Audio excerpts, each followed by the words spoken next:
Hey, Chris, hey, Eric. Hello, all. We are live, everyone. Hey, Josh. Hey, everyone. So let me really quick share my screen and we can get started. There's the agenda. And we are good to go. And Eric, I know Jennifer had asked with her voice that if you could take over the mediating duties for the evening. I will do my best. All right. Let's call this meeting to order at 6 o'clock sharp, October 20th, 2021. Budget workshop. So the first item on our agenda is the budget workshop. And this is, I have talked with most of the commissioners individually, but this is an opportunity to ask questions, to get feedback from staff on our 2022 budget. Now, we do have our 5-year projection here, and we've kind of laid out some things differently. We've made some changes in consulting with Matt about our layout of our 5-year plan, as well as the layout of this particular document. So first things first, the actual layout.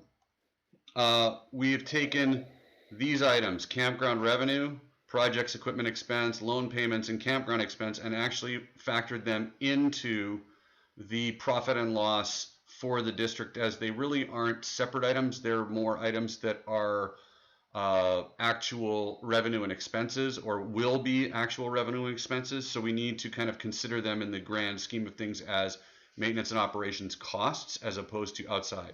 So if you look at the previous iteration of this chart, which one is it? It's the next tab to the left. There we go. So you can see that projects, equipment expense, loan payments, capital, those were down here. Campground revenue was outside and was not considered in the total P&L. Okay, so what we've changed is, because those items really are part of our M&O, part of our maintenance and operations costs, and our maintenance and operations, once we get campground revenue coming in, revenue, those should be included in our overall cost, because quite frankly, our fundamental principles, our ending reserve balance, is 25% of the following year's total expenses. Those expenses, our projects, equipment expense, and loan payments, were not being considered in what we had to have for our beginning cash and our ending reserve balance in those fundamental principles. The other thing that we talked with Matt about changing is some of our fundamental principles. So down here you can see ending reserve balance, 25% of the following year's total expenses. That is pretty much the same as before. If you look down here, 25% of the following year's principal, ending reserve balance, 25% of the following year's total expenses. Same with the second one, beginning cash required, 25% of the current year's expenses. So beginning cash, so basically the ending reserve balance and the beginning cash are 25% of that year's expenses. So this is 25% of this year's expenses, and that's our target. Okay. The other ones that we talked about, we kind of talked about the idea of annual transfer of 10% of the levy to the capital projects fund. Well, we with moving this stuff up into the actual line item budget, those capital projects, the projects and equipment expense and loan payments, are part of our expenses, so we don't need to do that 10% transfer anymore. That's already part of it.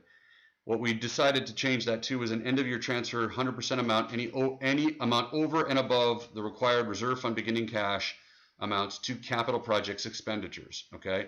The goal here is to accomplish parks maintenance, capital, and comprehensive plan project objectives. Okay.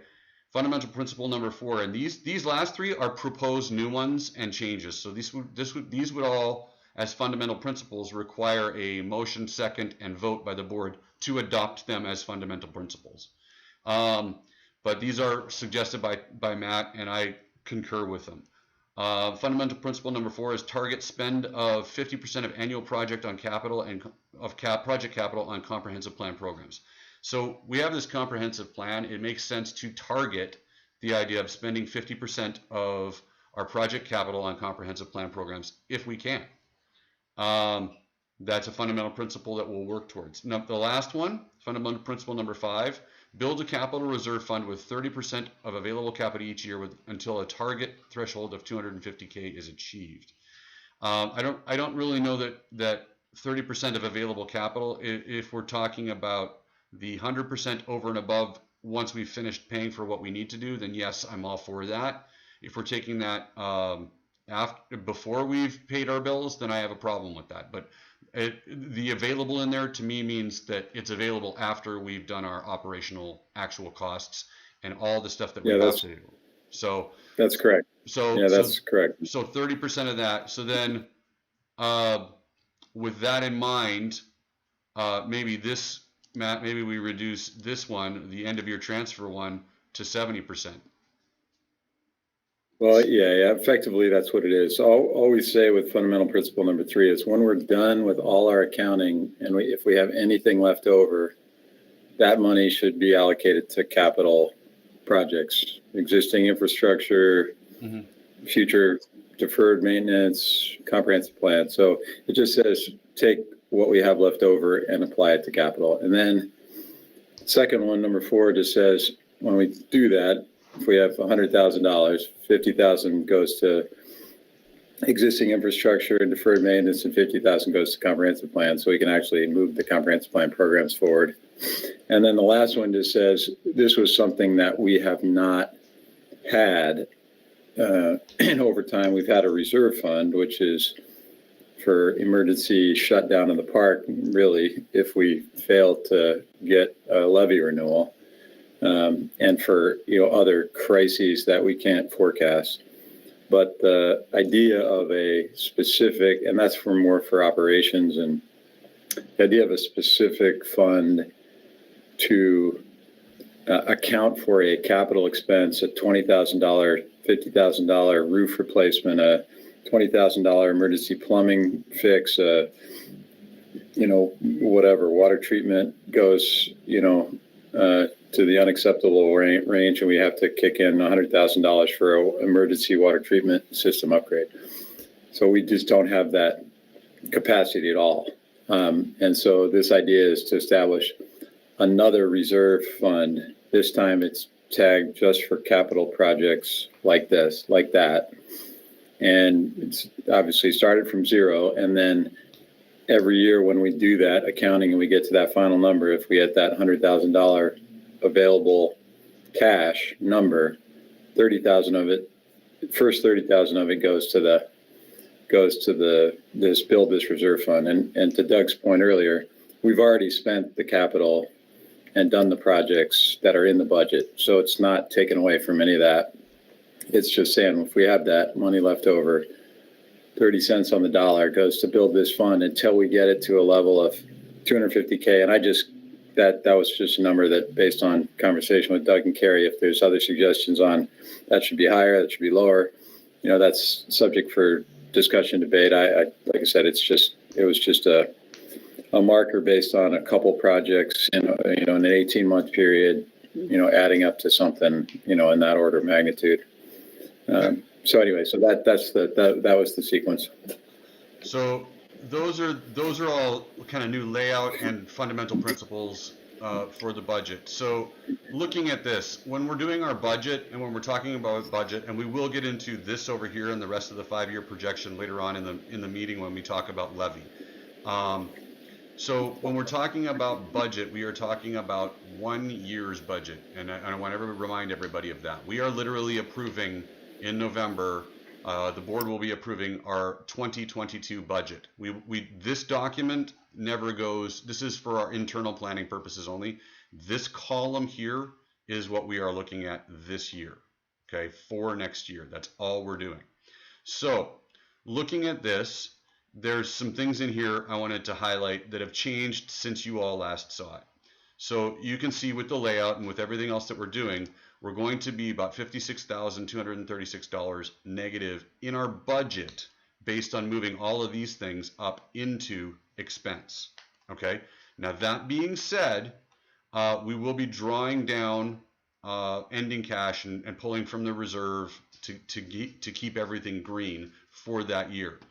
And that being said, when you look at the forecast, you can see that even if we keep it at 20 cents per thousand, and we're using the assessed value number, which is for the district, the amount we base it on, our rate is cents per thousand of assessed value. So we take the 2022 assessed value for the district, which is in the neighborhood of, I want to say 500 billion. I wish I gotta make this smaller. This is driving me nuts. Yeah, it's 5.9 billion. 5.9 billion, and we divide that by 1,000, and that gives us our assessed value rate. So 20 cents times that, and if we take our current one, when you look at that, that gets us this number right here, this $1,183,453. And when you look at that, that's already $200,000 over what we are dealing with next year. So we will have $200,000 more just based on the same rate with no increase in assessed value, which is not likely to happen. We are likely to get an increase in assessed value. What that increase is, we have no idea, but just basing it on average over the last 5 years, it would go up to about that, 1.25 million, basically, is what we would get at 20 cents per thousand of assessed value. And that's just because of new construction in the district, increased valuation of homes in the district. That rate just gets us more money, okay? And right now, I don't know that I recommend going above that rate, but that's a discussion and that's a board decision. So looking at that, well, why is that happening? Well, we're incorporating these three things as part of maintenance and operations, so that's why that's going into the red. And I can look at specific items in here that also contribute to that. So if we're looking at that, starting with the administration budget. This administration budget is now updated to include all the impact from salaries, from the shift of our parks maintenance to the final step. That includes any FICA, any other things like that. It also includes adding in under, where is it, election costs, right here. After our discussions with the elections office for Island County, we discovered that Whidbey-Camano School District, which is approximately the same number of voters as our constituency, we're actually about 500 more voters, ran an election where they were the only thing on the ballot and it cost them $60,000. I have identified that this February there will be 3 other entities on the ballot at minimum. South Whidbey Schools is going for a maintenance and operations levy. Whidbey-Camano School District is going for either a bond issue or a maintenance and operations levy, and Oak Harbor Schools are going for a maintenance and operations levy or a bond issue. I'm not sure which. But splitting that down, even if we got just a quarter of that, that would be approximately $15,000. When you look at how those costs break out, my estimate broke down even further, and it should be lower than $15,000. But in looking at that and thinking about it, we had $15,000 for February, and then we had talked about budgeting money for a possible bond issue for a pool for August, which would be another $15,000. I don't know what else is on the ballot, but that would be a primary for the November general election. So I'm guessing there will be a few things on the ballot there that would split it with us. We as a district on the south end, splitting the postage with the school district, South Whidbey Schools, we end up spending less on that than Oak Harbor Schools would, because they're going to be spending, they've got more constituents, so they pay more of the voter book.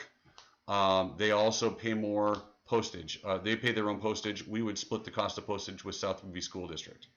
So that's why I budgeted $15,000 per each election there.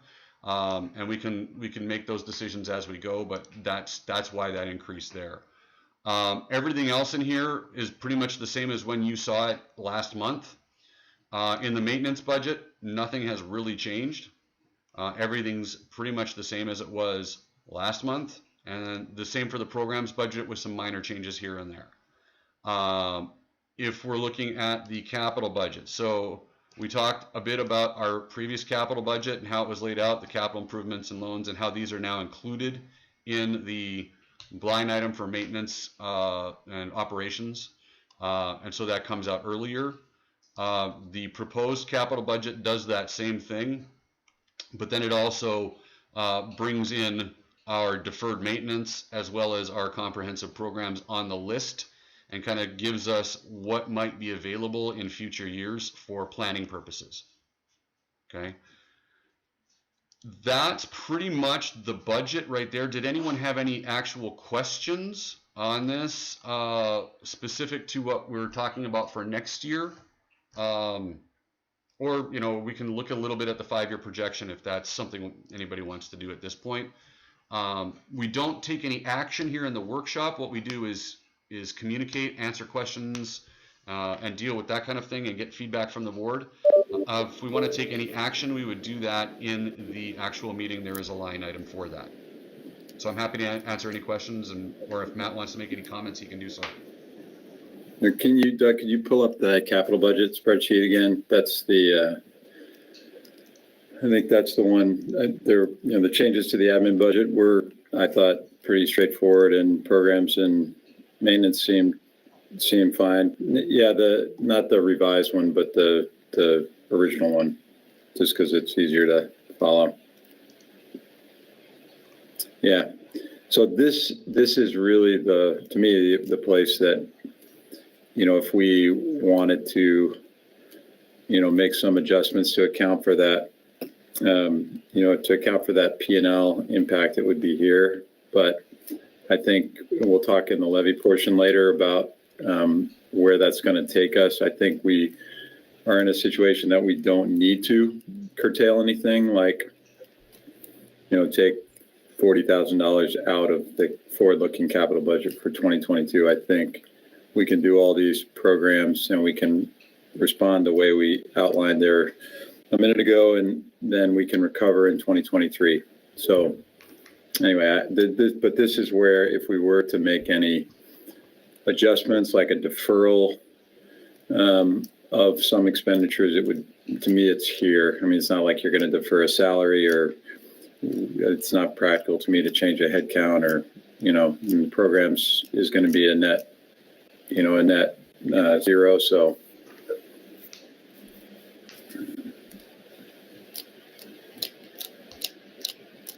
any questions along those lines? Comments, questions, anything? So that, so the assessed value going up, the anticipation like 200,000 projected and probably over that if current trends, is that part of the reasoning behind, you know, maybe the thought of raising that capital projects reserve, keeping that 30%? I mean, I'm saying timing on that is appropriate as we're seeing increased tax revenue. Yeah. So that you're right. So the timing is our current levy at the 20 cent per thousand rate runs through the end of 2022. So, you know, that's why and it's, you know, we're in year 3 of it right now. So that's why you know, the finances through 2022, we can't move the needle on. The levy will reset if we are successful in bringing it to the voters in February, as we plan. The levy will be reset to whatever value we select, and we'll talk about that later on. But as Doug pointed out, if we just left the levy at the current rate, it resets to the property value, assessed property value, as of January 2023. So that 20 cents will turn into an additional roughly $200K in revenue, top line levy revenue, starting on January 1st of 2023. So with no other changes, we'll recover from this, you know, from this P&L shortfall sometime in the middle of 2023 without any other action. So you're right on the timing.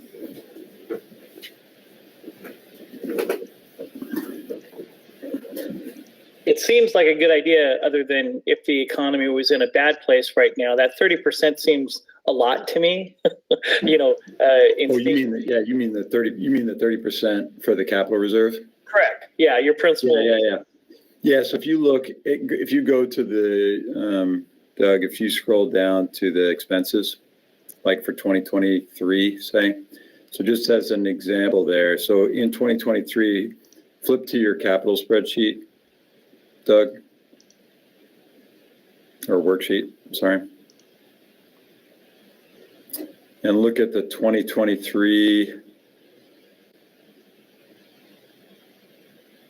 projections. If you go to the top, scroll to the top so we can see the year.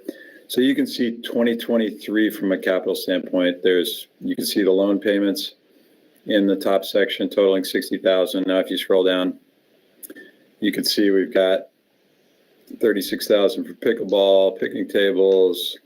There's another 38 or 98 total. And you scroll down, I think that's it. Yeah. So, and no deferred maintenance project. So that's 98. So if you now flip back to that 5-year in the 2023 column and expenses, so you can see right there. So you can see as in the course of 2023, we will spend that 38K on projects and the 61,000 on loan payments. And that's the capital budget that we, the staff, have proposed. So we will spend that. And then scroll all the way to the bottom, Doug. So then, we will end up with some amount at the very bottom, like I said, that where we have, if we have any excess cash. And in this case, the projection for 2023 is that there is zero. So there will be 30% of nothing is nothing. So there will be nothing funded in the capital reserve in 2023. So you can see in 2024, same story. We spend the capital that's in the budget plan, and then we yield $45,918. So if we went with the 30%, it would be roughly 13,000 of that 45 would then go into the capital reserve, and the remaining 30 or 31K would be available for other capital projects that we were beyond what's in the 2024 budget right now. So that's the reason I picked that. Seems like a relatively big number, is because it is above and beyond the projects that are already in the budget and will have been paid for by that point. So,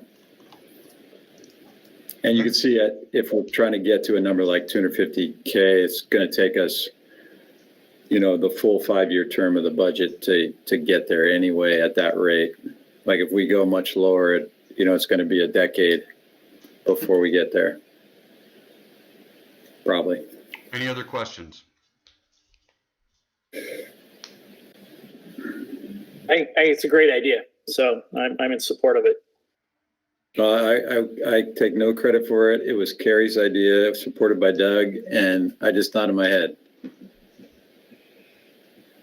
So thank you, Carrie. What is that noise? Sorry, it's my phone beeping at me. I'll turn it off. Okay, so not hearing any other questions, we could adjourn the budget workshop. If I'm not hearing anybody wanting to change anything with the budget at this point, but any action like that would have to happen in our regular agenda anyways. So if you have changes you'd like to make, you can notate them here and we can look at those and discuss those now. If not, we can just close out the workshop and move on to the regular agenda. Doug, do you anticipate any further need for changes between now and November? I do not anticipate any further need for changes to 2022 budget. No. The compensation and benefits study impacts, we had planned, barring something huge, we had planned for those to be part of the new levy. So those won't go into impact until 2023. So, and those can be, I've already accounted for those with a couple of people a couple of commissioners, as well as Matt, that I've talked to ahead of time. So, and we will talk about those in the levy discussion, but yeah, no, I don't anticipate. The compensation study with the salaries came back with all of our salaries as of January 1 being within 5% of the average. So, plus or minus 5% is considered a bullseye. So we're right on track there. Okay. So just anticipate no significant or any changes between now and when we have to approve it in November. Correct. This is Carrie. I do want to note one thing that the 21 actual for programs, which would impact, carry forward and such. The basketball league would normally have some sort of revenue coming in and a lot in December. And currently it's looking kind of unlikely. I think probably Doug or Sky will touch on that a little bit later, but I wouldn't expect basketball revenue hardly at all this year, 21. And what's forecast for that in December, Carrie, roughly? Let's see. Doug, can you pull up the programs page? Maybe.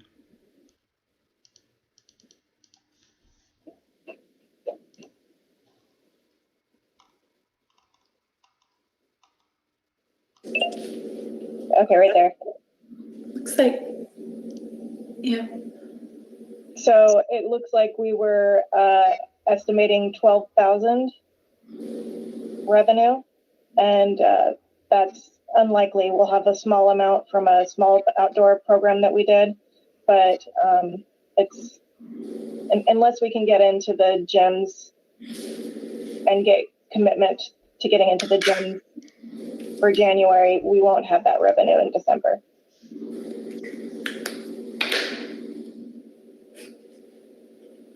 And Doug, you'll have an update, or you and Sky will have an update on that conversation with the school in the regular meeting? We're going to talk about that in the actual staff report.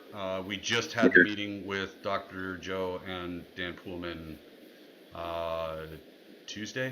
Monday, and so we just literally got off the phone with them. We're still exploring other options, but yes, there will be a pool. Okay. All right. No, I appreciate that, Carrie, because that'll help. That's a big number. So good to know about it now. Yeah, and Doug, I would just say, as we come to the November meeting run up, if that looks unlikely at that point, that we pull it out and adjust the what we think of 2022 as a result, like early 2022 revenue. Okay. What impact that might have there? Yeah. Yeah, sure. Yeah. I'm hoping it won't have an impact at all, because generally we get our revenue at the end of the year for basketball. So we wouldn't be getting much during the beginning of the year. So I'm hoping that in 2022 we'd get actually the actual revenue, because we'll have a program running in 2022 or 2023. 2020. Yeah. Okay. For December 2022. Yeah. So I'm hoping it should. We'll sit down and run the numbers, but yes, we can update that, and kind of, it'll probably just change this number here. I don't know that it will change this number here. Right. Okay. Any other questions, concerns, thoughts, budget-wise, before we close out the budget, workshop? Yeah, I just have a question about the proposed changes to the fundamental principles. Mm-hmm. And in general, I think it's a great idea. I'm just getting a little bogged down in the numbers. So if you could go back to the proposed changes, please. There they are. Okay, thank you. So yeah, 1 and 2, that doesn't change. 3, so end of year transfer of 100% of any amount over and above, and then 30%. That's 30%. Yes, so you see that, right? If you look at the bottom right here, so we end up with that row 52 that you see there. Right. So that's the end of our, basically our P&L. So revenue has been collected, expenses have been expended. Right. So starting in row 50, what we do is we first and foremost adjust the reserve to whatever it needs to be for the following year. That's fundamental principle number 1. Right. So we say, sorry, go up a little higher, Doug. You got to go up to row like 46. So, there we go. So, hang on. Yes. So keep going. You got to keep going up. You got to go to 39. There you go. So the first and foremost, what we do is we look at ending cash for the year. So, for example, this row 39, so 369, 289, and then we say, what's the required ending cash for the following year? I mean, to get us to the following year. And in this case, you can see we have an excess, so we don't need to plus up ending cash, because ending cash is, from a tactical standpoint, the most important, because it's what we use to pay our bills for the first 3 months before the levy revenue for the year starts to come in. So we need to have that cash to pay our bills first and foremost. Beyond, I mean, it's more important tactically than the reserve is. So that's why we say, if that's short, like in the case of 2022, our beginning cash is 259, forecasted to be 259. It needs to be 338 to pay our bills for the first quarter. So we draw 79,000 out of the reserve fund in row 42 to fund beginning cash. So it's fundamental principle number 2, but it's the most important from a managing the park system standpoint. Okay, so then we roll into, now we say, so where does ending cash is where we need it to be? It's 338, like I said, in 2022. And where's the reserve? The reserve is down to 234. We drew out of the reserve, so keep scrolling down. And you can see, we don't, if you look at column C for 2021, in that case, we were above ending cash. So we didn't need to transfer anything to the reserve. You can see the reserve balance was 259. It needed to be 313. So we needed to transfer cash to the reserve in 2021, 53,638. So you can see in the end, we do cash first, and then we adjust the reserve second. So this is after all the revenue's been booked and the expenses have been paid. So we make our adjustments to cash so we can pay the bills for the following year, and then we adjust the reserve if we can to achieve fundamental principles 1 and 2. So that gets us to row 51. Now we say, after we've done all that, in row 52, is there any cash left at all? And so in 2021, there is none. In 2022, there is none. That's the row 54, 55, 56 says, okay, of that cash, whatever it is, let's take 30% of that. So in the case of 2024, you see we end up with 65,596. And we say, with that fundamental principle number 5, we say, let's take 30% of that, and which is 19,000, and put it in the capital reserve. And what does that get us? And that towards the 250,000. So that gets us to 8% in this math, 8% of the 250,000. And then what does that leave us if we funded the capital reserve with 30%? Is this 45,918. So that's essentially fundamental principles. Got it. Okay. So Matt, let me just for clarity's purpose, I think we should flip flop. Thank you. Okay. Fundamental principle number 5 and move it up to number 3. Sure. Take fundamental principle number 3 and move it to 4, and then make fundamental principle number 4 number 5. This very comes logical before this. Yeah. Right? Okay. Yeah, very logical. Yeah. So then when we're seeing that, we're going to take 30% of the whole, and then once that's done, 100% of everything else goes to the capital project expenditures, in the budget, whatever it is, we add that to that. And then of that 100%, 50% is targeted on comprehensive plans. And that I think will clean that up a little bit for everybody. Yeah. Thank you. That makes perfect sense. Great suggestion, Chris. Matt, and thank you very much for walking through each of those numbers. I appreciate it. Well, no problem. And there's one more step to walking through it. If you pull up that, as Doug showed, I did a adjusted version of the capital forecasting spreadsheet. So the capital worksheet, if you look at that next one. So this shows those last two fundamental principles. You go to the top. So at the top, the loan payments are the most critical because they're existing obligations that the district holds and we need to pay those, right? So that gets paid first. What you see in row 14 and below is the capital improvement projects. This is, as you see in 15, existing infrastructure. So maintaining the park, existing park infrastructure, the water tank, the softball field, the skate park, the pump track, whatever. So that's priority number 2, pay the bills, the obligations that we hold. Priority 2, maintain our existing infrastructure. And so you can see in row 14, that's 50%. So remember so 65,000. So 50% of that ends up in capital improvements for existing infrastructure. And if you scroll down to the next section is the comprehensive plan programs on row 45. So this dumps the other 50% into that. So this is just for our own planning purposes. So we can say, okay, we will have 32,000 available or 65,000 available to split between these two in 2023 or 2024. And then we as a board and the staff can plan around, okay, if we have 32,000 between these comp plan programs, where is the most effective use of that money to advance those programs?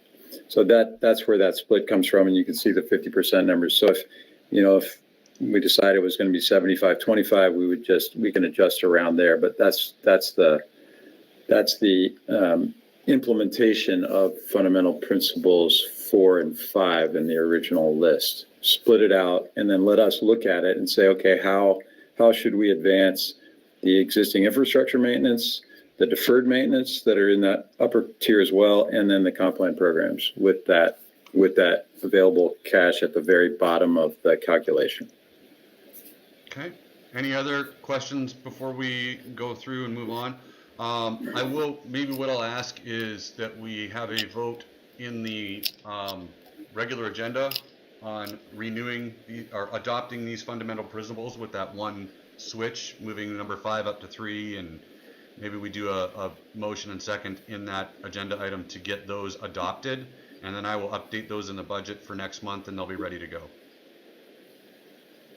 Okay. Okay. Any other questions, concerns about budget before we move on? Thank you. Good question, Krista. That was perfect. We needed to walk through that too.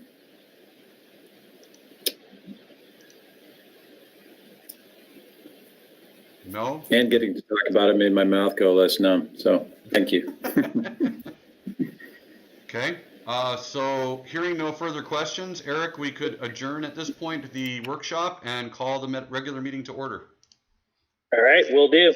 So let's adjourn the budget workshop at 6:38, October 20th, 2021, and open up and begin our regular scheduled board meeting, same date, October 20th at 6:38 p.m.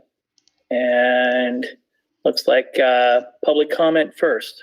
Are there any? So we do have some people that have logged into the meeting. I know it looks like Jake Grave is there, as well as I think Marnie Zimmerman's online.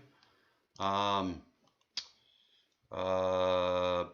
I think with Marnie, I believe she's calling into for the aquatic facility information at the end of the meeting, the foundation swimming pool update kind of thing. So I don't know that she has any specific comment for the public.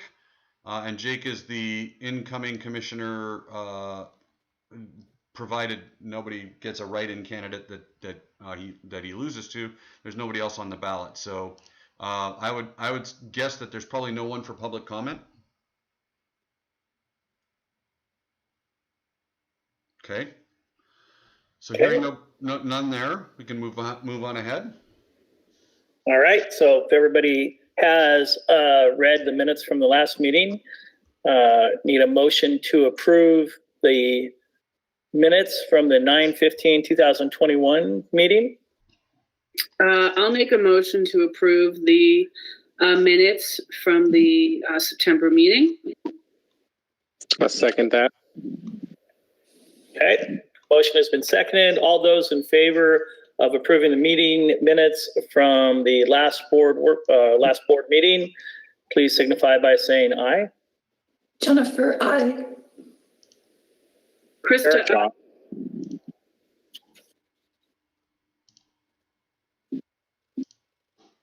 Josh, I. okay. Did I get Jake? Jake doesn't need one. Okay, Matt, fantastic. And it looks like the motion is approved. Approval of minutes have been approved for the last meeting. Moving on to the treasurer's report. Matt. Give me a second to get it up here. Here it comes.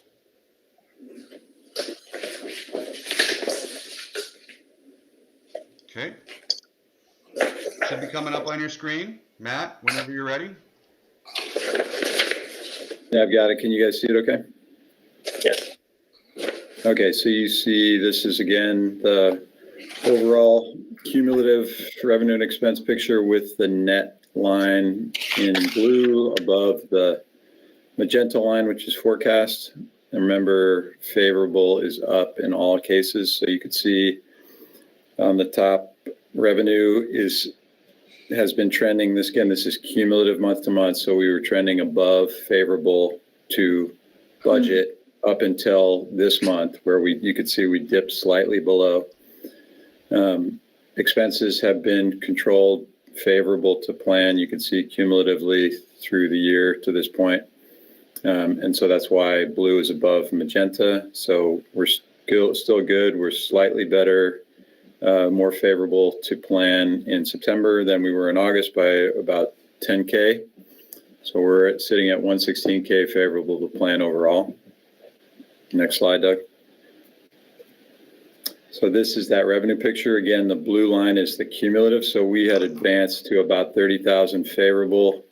You could see that dropped off in August and then further in September to put us unfavorable 6K, roughly unfavorable. And you can see the bulk of that is programs.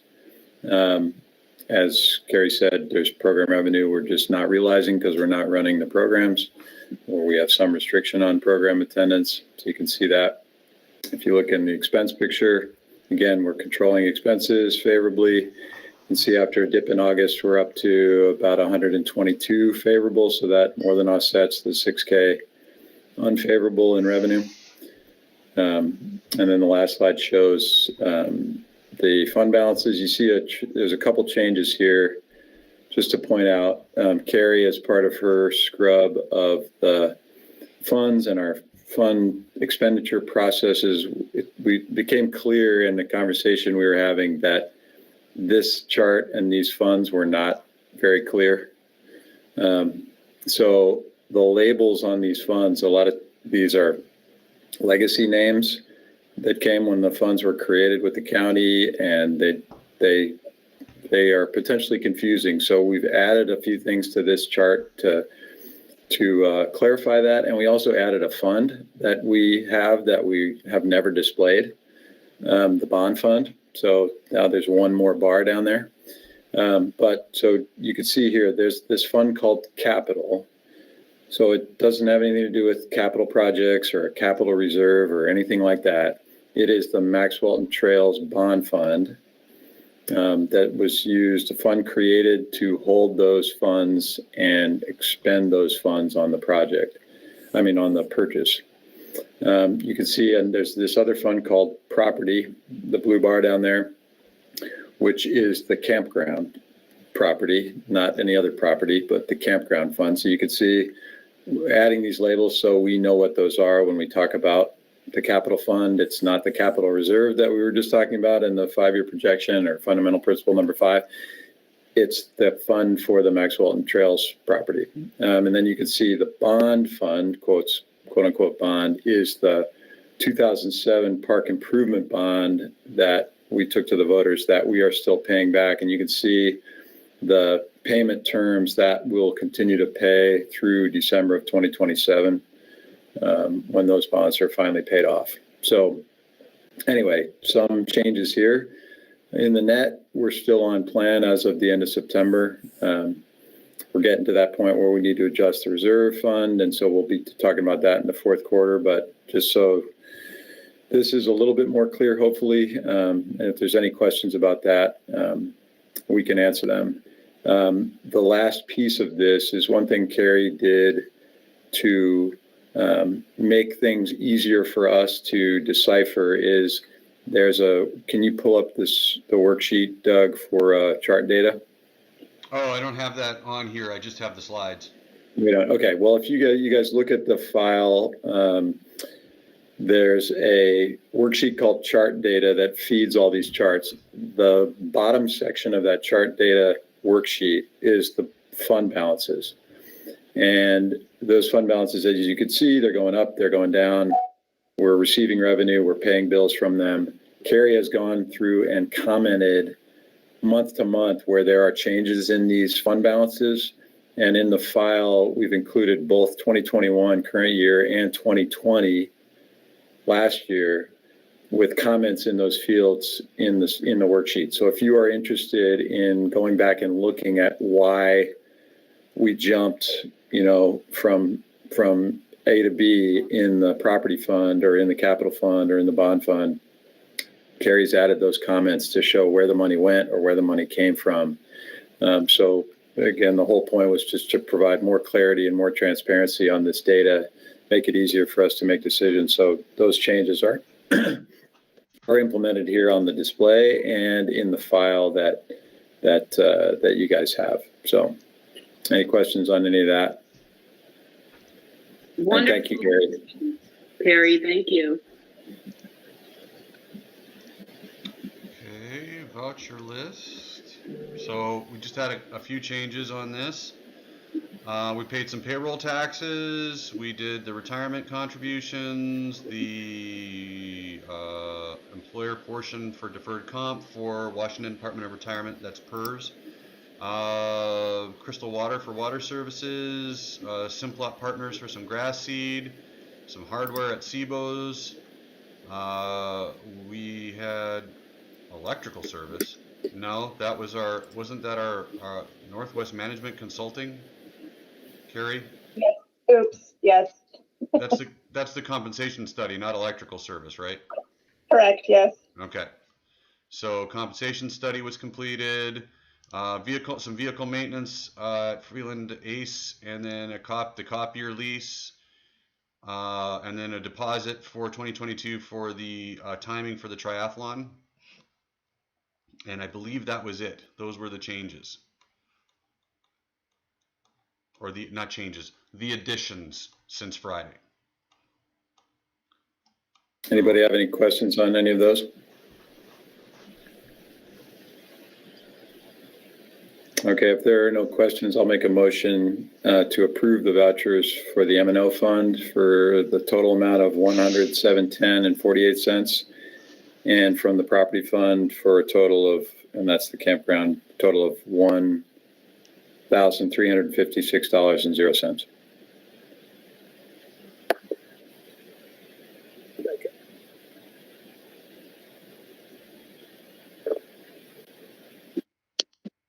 Second? We need a second for that. I'll second that motion. All right, let me see if I get this right. So a motion has been made to approve the total M&O fund of $100,710.48 and the property fund of $1,356. All those in favor, say aye. Jennifer, I. Eric, aye. Krista, I. Josh, aye. Matt, aye. Excellent. The motion has been passed. Just a reminder to everyone, please do the email. You should have that in your email there, but reply to that and with your full name so that we can move forward on that. All right, moving on. Staff report. So on the staff report, I'll go through this really quick. You can see we are getting a lot. We were getting a lot with outdoor pickleball, but we are at the point in the season where it would normally be inside at this point, and we don't have an inside location. Little dribblers we filled up, but we also don't have an ongoing indoor location for them. We actually use the outdoor basketball court for that. Pickleball doubles ladder, we had 6. We're getting a ton in pickleball. We've got good numbers coming in certain things. Nordic fitness walking was canceled, and yoga in the park and Zumba in the park were canceled due to weather. But programming, we're doing what we can. We did have a meeting. Sky and I sat down with Superintendent Moshe and Assistant Superintendent Dan Poolman. We had previously talked to Paul Lagerstead about using the gyms, and we were told at that point that due to COVID, they were not doing any outdoor usage, outside usage. Best way to put it would be non-school district usage of indoor facilities. So that includes the gymnasiums. So their statement was no, we don't do that. We asked to meet with Dr. Joe and see if there was any mitigation we could put into place, wearing masks, not allowing parents in the stands, to run these programs for the kids. Ran that by Dr. Joe and Dan Poolman on Monday in a meeting, and we were told that they are keeping it at these school facilities strictly to school activities only for the indoor gymnasiums. We were told that the community center is run by Gail and that that was not their purview. So Sky has reached out to Gail at the community center to see, but previously we had been told by Gail that they weren't allowed to have anybody rent the gyms out right now because of COVID. So, and that was coming from, that she was being told that by Dr. Joe. So just we're going through and trying to dot all the I's, cross all the T's, see if there's anything we can do to run our winter basketball, but it is not looking positive at this point. We will continue to explore the option of the community center, and we will keep in touch with the staff at the school district to see if at some point this opens up and we can do it. I believe that Sky was also looking into alternative facilities, like maybe a church gymnasium or something like that we could potentially use. So we're looking at all options, but it is not looking very positive at this point. Doug, yes. If I could add, so I met with Gail right before this afternoon, and it was a very fruitful meeting. In regard to, we were able to come to a tentative agreement to look into getting pickleball back going into the gyms there, and slowly working with that to figure out some protocols with the belief that as, hopefully vaccinations get approved by the federal government out to all the states to get vaccinations in for kids, that, we can reassess things come December in regard to if basketball is feasible in 2022. Okay, good news. Doug, can I ask a quick question, Sky? So are they saying pickleball is okay because these are older people who are approved for vaccinations and have their vaccinations, and because basketball involves kids who aren't allowed to get the vaccine yet, they won't consider it? There was no statement that there was no consideration. It was that there's more flexibility with the pickleball people, and they're looking for something sooner than later as opposed to basketball. But also because I can request and provide vaccination for anybody that goes and signs up for pickleball, because that would be one of their requirements that we would need. Okay. And so this is, obviously we just had the meeting with Dr. Joe and Dr. Moshe and Dan Poolman on Monday. This is the first meeting that he's been able to get with Gail since then. So this is all evolving and changing as we go through. So hopefully this will continue to evolve and change, and we'll get to a point where we can run some sort of program. You do have to keep in mind, though, that even getting the gyms at the community center, we have had the gyms at the community center over past years and still had to have elementary school gyms for basketball. We did not have enough gym space to run all of the programs in the one location. So just kind of a heads up that yes, that's good news and we're on the right track, but we still have a ways to go. We've also looked at and found, and I saw an email from Sky today about Voodoo having availability in July, that a date came open. So we're going to move the triathlon to July. Sky, can you address that? Yeah, I got a call. Basically, there was a cancellation and July 23rd opened up. The next 2 years are anomalies in that there are 5 Saturdays in July. So we are basically able to get the 4th Saturday of each July for the next 2 years. And then from there, we'll have to kind of see how everything goes. Okay.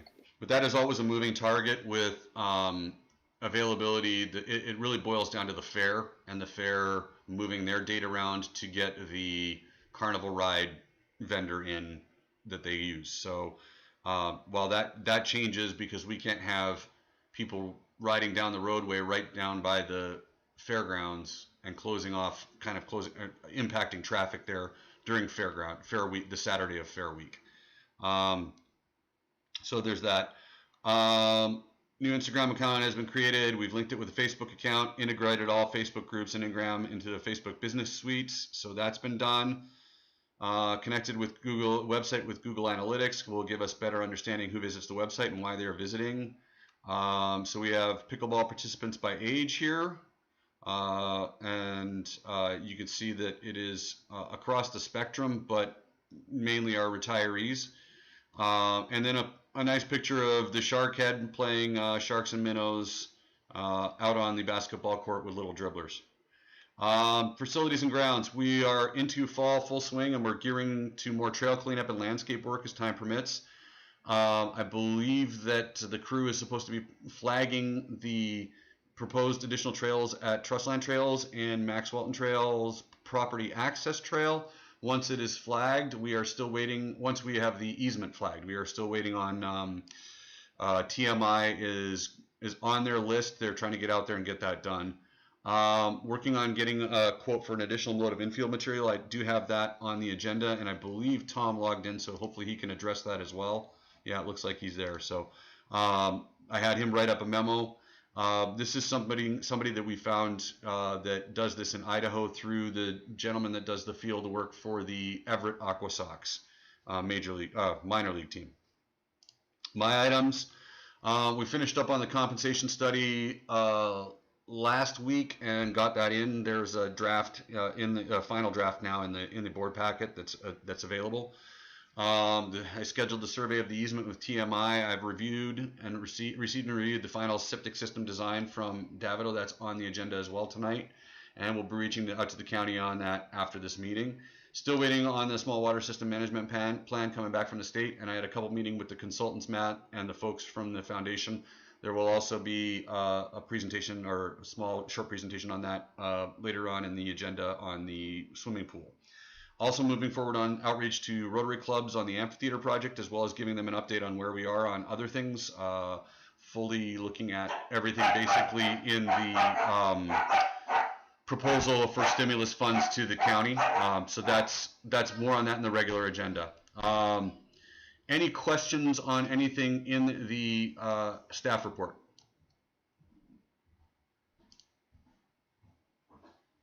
Yeah, Doug, you mentioned the TMI surveys. So is TMI doing both the Trustland Trails and the Max Welton Trails survey, or did we already do No. TMI is only doing Max Welton Trails, and all we're doing there is marking and flagging the easement so we know where we have to stay within with the access trail. Got it. Okay. And so the Trustland Trails work is now the trail on the western north side, the western edge down that side of the property. We flagged the entrance and exit points on that, coming off that, and we're looking now at where, like flagging that entire trail along that western edge. So, and I get my directions messed up. So, Jen, this is our one where we walked it, right? the Pioneer Park side. Yeah, okay, got Okay. it. So He'll have we second. heard anything from has there been any feedback or input from those couple of property owners? We have not sent anything out yet because we have not flagged it yet. As soon as we flag it, I will send something out saying it's been flagged. Okay. Doug, could you let us know when both areas have been flagged so we can go out and take I a will look? definitely do that. Yes. Also, how is everything? Is everything still draining? It's been kind of wet, right? Everything. What do you mean by everything? Sports fields? I believe, I'm sorry, I've been out of state for a week and a half, but checking the weather and it sounds like it's been pretty wet. And I'm thinking specifically about like the new trail that was put in last year. Mm-hmm. Yeah, I believe we haven't had any reports of any flooding yet, but we'll see where we go in a couple more weeks. But we did. I know it's early days, and I know it's definitely. They're saying it's definitely La Nina, and it's going to be cold and wet. Mm-hmm. Totally. So yeah, we're keeping an eye on that, and we'll keep you appraised of any changes. Thank you.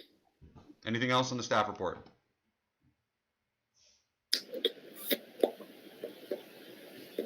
Okay.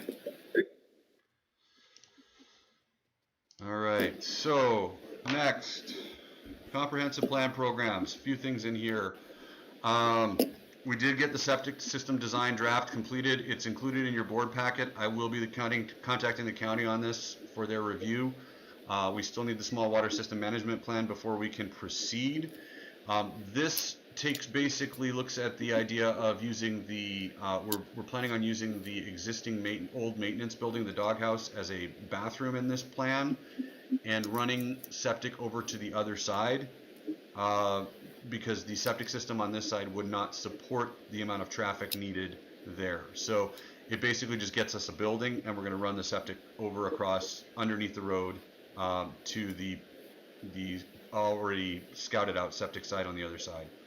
Met a couple of times with the foundation on the feasibility study and future plans, and more info from them and Matt in the regular agenda.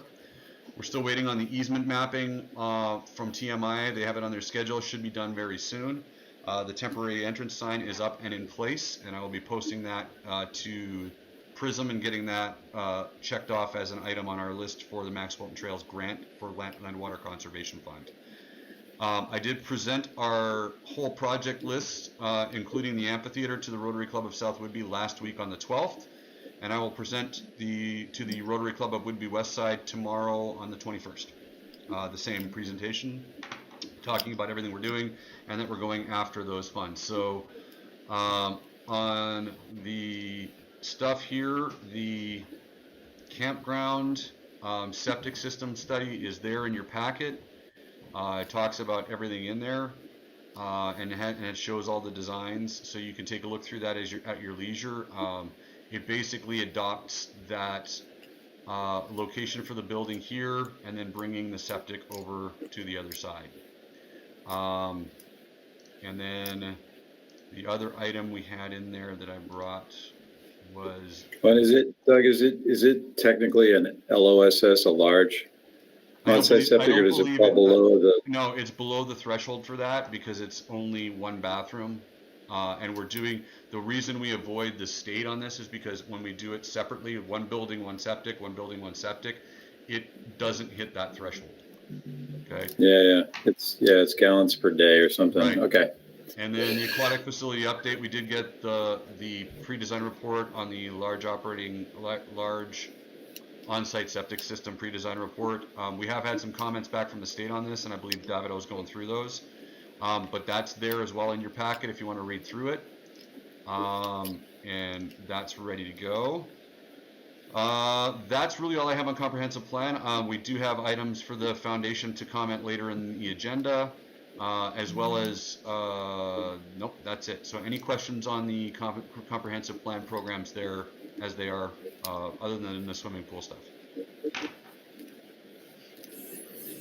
I'll just make a comment. That pre-design report, so the sequence for the LOSS for the site, was to do the septic feasibility, which was done and approved, and then commission the pre-design report, which then went through the state and now has come back approved. And then the next two steps are to do the actual design. So design the system, which is going to cost, some amount to have the system designed, and then submit the design report to the state with a fee. And that approval is the one that potentially can take some significant time. So that's kind of one of the pacing items for the project, is getting through that. And the foundation funded that and has helped push that through the various stages of approval and getting it through the state and back. So thanks to Marnie and the foundation board for making that happen, because that's a critical pacing item for the project, is getting through the septic approval process. So thank you. Any other comments on the staff report? Hey, Doug, Yes. do you want me at that amphitheater meeting tomorrow? I'm fine. I don't. If anybody wants to be there, you are certainly welcome to attend, as long as it's not more than 2 of you. But I have no. It's my Rotary Club. I'm quite comfortable presenting to them, so it's not a problem for me. Great. Okay. Anything else on that? On the Rotary meeting, was there any feedback? They were very supportive. They were very supportive of all the projects. The Rotary Club of South Whidbey is the one that has the $15,000 towards the amphitheater already. They are extremely supportive of the amphitheater, and we are trying to get the Rotary Club of Whidbey West Side to jump on board with us on that as well. Just kind of get more community grassroots involvement in that one. We did hear back from Liz Chafin, who is the person in charge of the stimulus money for the county and the program that you have to apply for. And Matt, I think I forwarded that information to you as well. I will start to try and dig into that, but I haven't had a chance yet with getting prepped for this and all the budget stuff going on. So yeah, so we've got that. We're really working towards that. I will present to them tomorrow evening. And I anticipate that will go well. I know Gwen, who is their current president, is on board with it. So I think it's a good fit. So we'll see where we go from here. Yeah, and you had mentioned, Doug, the presentation of Melanie Bacon. You guys approved that that presentation at the last meeting, and then we subsequently presented to Melanie, and she was extremely bullish on all the projects, and indicated that she was going to take that to the commission and immediately thereafter take it to the county staff involved with that budgeting process, the planners and county budget office. So she went off to do that, and it has been radio silent ever since.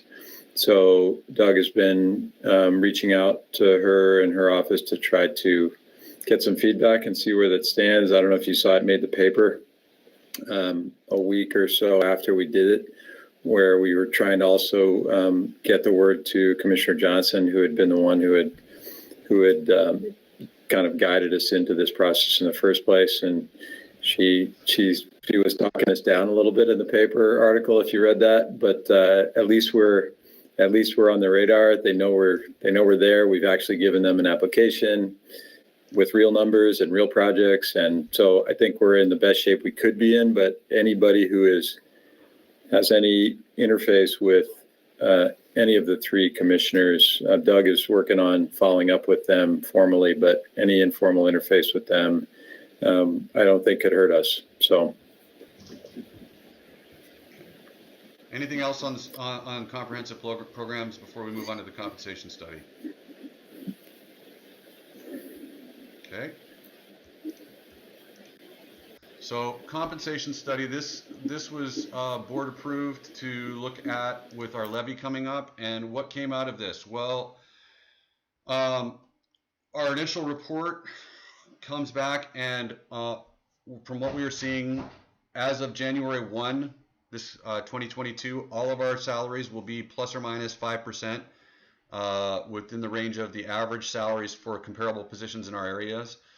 There was one that was just below at minus 6%. There was two that were just below at minus 6% right now, but once we get to January 1, they will be right in the range again. Do not advocate for adjusting those salaries. And when I talked to our consultant, he did not advocate for adjusting those salaries, as well as they were going to be moved into that range in less than 6 months. He said we should continue adjusting our scale for the cost of living as we have been and keep going down that road, that we're doing the right things with salary.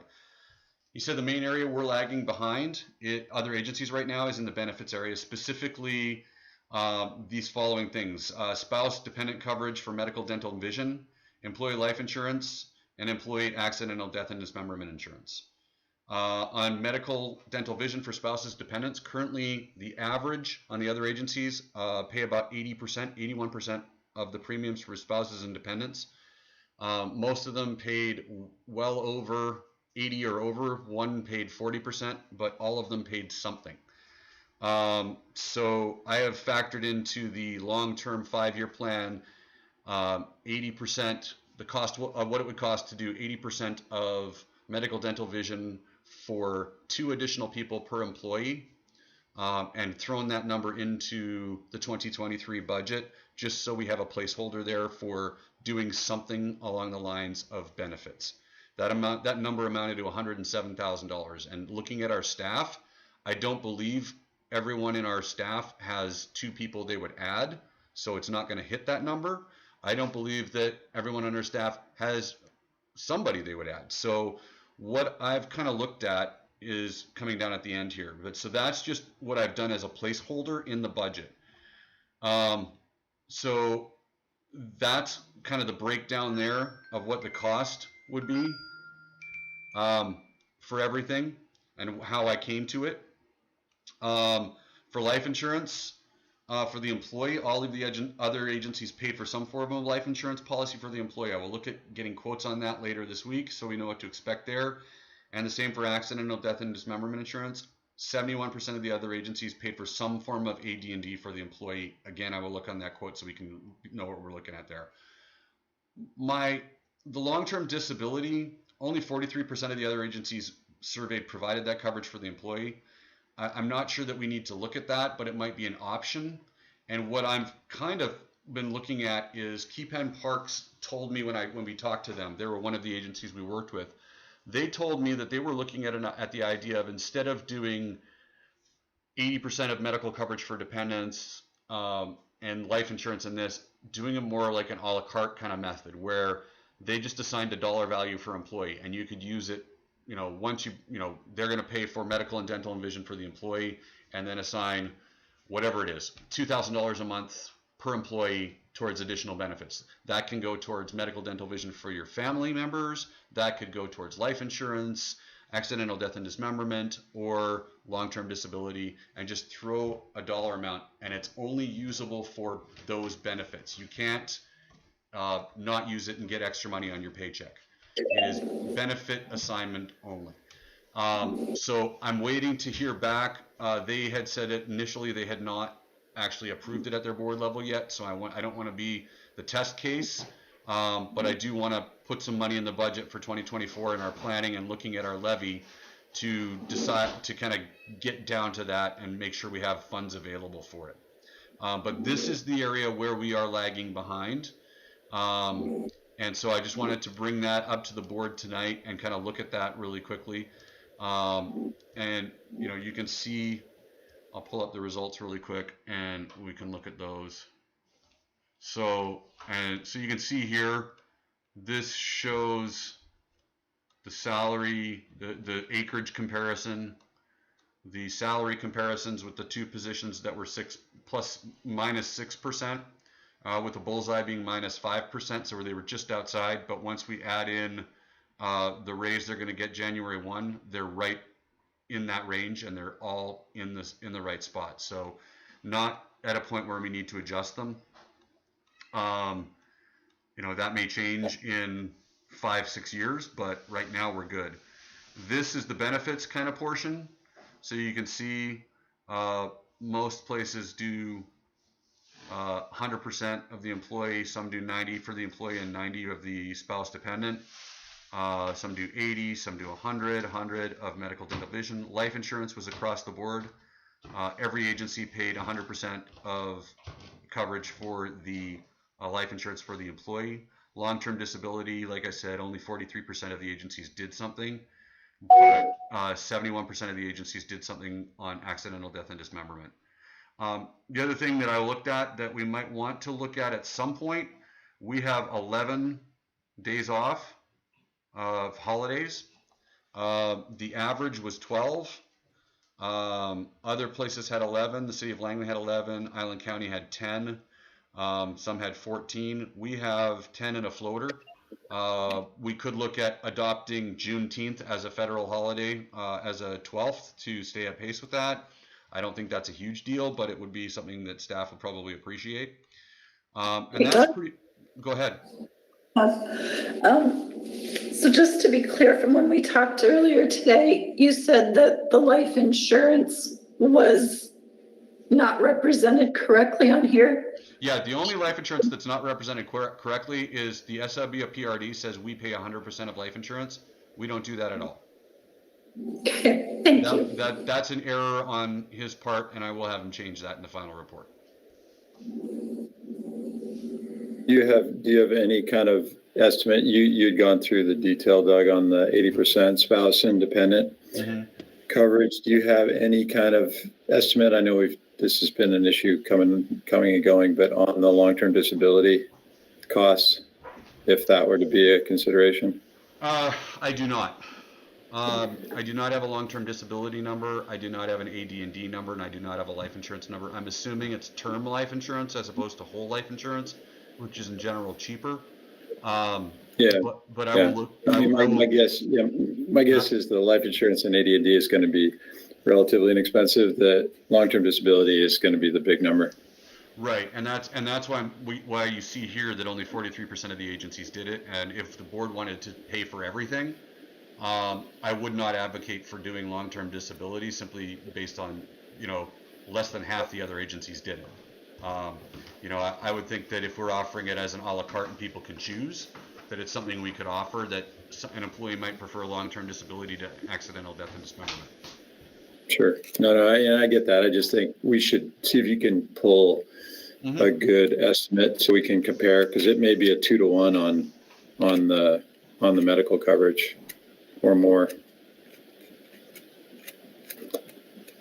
You're saying long-term disability might be twice as expensive as? It depends on the coverage. I mean, there's obviously a sliding scale. You can replace X percent of your normal income, 10%, 30%, 50%. So, sure. Maybe I think that's the range where we could say, okay, with this impact, we could fund this level of long-term disability and find a place that we think is the right answer for the staff and for the park, philosophically for the park. I mean, I'd be keeping that spread. Right, and to be clear, I really like the idea of giving staff the choice. I know on our current staff, in just going through in my head and talking with Carrie about the different staff members, I don't know that there's many that are going to take advantage that would take advantage if we said we're going to pay 80% of health insurance for spouse and dependents. I don't know that there's that many. I know I would take advantage of it, but I don't know that many other staff members would. They have their spouse and dependents covered through their work or their spouse's work or some other way, and I don't know that they'd want to pay the 20% to get their dependents on our insurance. I just in looking through and thinking through in my head, I can think of maybe a couple people that would be put on it. So I don't think, I'm just looking at that $107,000 number that I've plugged into the budget as a placeholder for potentially a bunch of this stuff here being a la carte and people being able to pick and choose what they want to do. Okay, so that's where we are with that. All right. Next on the agenda, any questions, any other questions on the compensation study before I move on? Well, just if you go, can you go back, scroll up to that 80% medical, just so I can make a point about the budget? You made the point. I just want to make sure it's clear. Not the results, but the your notes, the study update notes. Oh, the study, you want the study update? Okay. Yeah, that one. Yeah, scroll down to that section on the medical. Yeah, that one. So back up. So that number, as Doug said, just to make sure that's clear, in the 5-year projection that we're going to talk about, this is 100% included as a conservative, you know, hey, what we want to put everything in there that might happen. So this is a might happen that's in the 2024.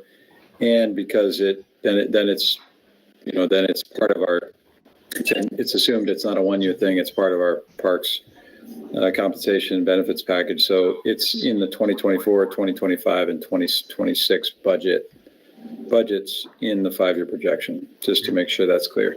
So it's actually, it starts in 2023. It starts in 2023. So here, I'm sorry. So right Sorry, here, 2023. when you look at this, right here. Well, if you go to the admin. Right. You can see that in the actual right worksheet. Here, you look at the increase right here. Admin goes up from 764 in 2022 to 893 in 2023. That's a 16.9% increase. And if you go to, where is it? It's in the admin projections. Projection, yeah. Yeah, way up to the right. Yeah.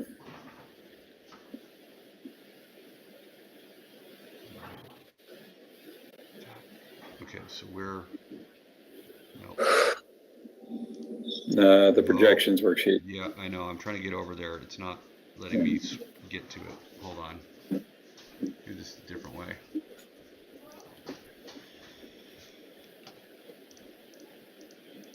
Right here. So if you see right here, I've just plugged in the 107,000 and added it to the number that was projected for 2023. That's 2023. So it's already factored into the 5-year plan and included in the levy amount there that we've shown. So it's already factored in as a number, but I factored it in as a number not just for health, but for dental, and then for potentially additional LTD, AD&D, and life insurance benefits, which we've already budgeted $2,500 for in that year. So we've got some stuff that we can use there in 2023 to provide potentially additional benefits to our staff that our staff could use. Yeah, yeah, like I said, I just want to make sure everybody saw that. So right here, 64,690 in 2022, up to 175, 157, but that is factoring in potential for dental, as well as long-term disability, AD&D, and life insurance benefits for staff. Okay, and if we go back to the 5-year projection proposed, you can see all of that right in here, from 764,204 in expense in administration in 2022 to 893,564 in 2023, and then we look at the levy amount based on that, and you can see that we do generate in 2023, even with that $94,461 in, you know, positive, that we can then use towards everything else and getting ourselves back on track. So it has been already factored into that 5-year plan. It's already there. Yeah. Okay. Thanks, Doug. I just want to make sure everybody saw that. Yep.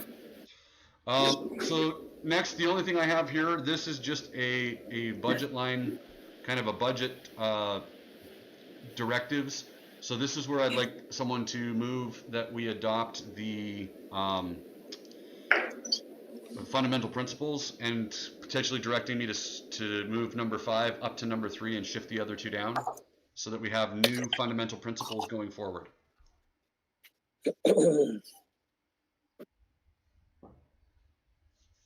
Anyone have any questions on them or other suggestions like Krista's?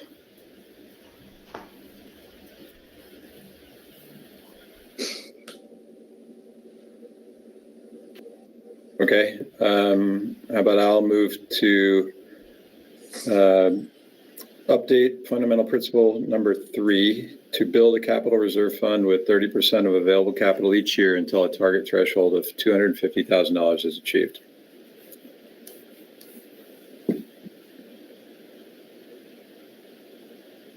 I will second that motion. All right. I'm not seeing that, but you're coming up with 250. So the motion on the table to be approved, are we completing all principles or one of the principles? I was just doing it one at a time, just for simplicity. Okay. And we're starting with principle number 5? No, it's renamed as number 3. Okay. Thanks to Krista's astute observation. So. Great. And so we only need to do 3, 4, and 5 because 1 and 2 are already adopted. Yep. Yeah, I understand. Just trying to word it correctly. So we're doing actually building a capital reserve fund of 30% of available capital. Exactly. Correct. Until a target threshold of 250K is reached. That's the motion on the table. Yes. All those in favor of that particular motion, please signify by saying aye. Josh, aye. Jennifer, aye. Krista, aye. Eric, aye. Aye. All right. So it looks like fundamental principle number 5. Oh, that's 3. That's 3. Number 3 has been approved. Yes. Okay, so I'll make a motion to approve to change to fundamental principle number 4, and that become end of year transfer of 100% of any amount over and above required reserve fund beginning cash amounts to capital project expenditures.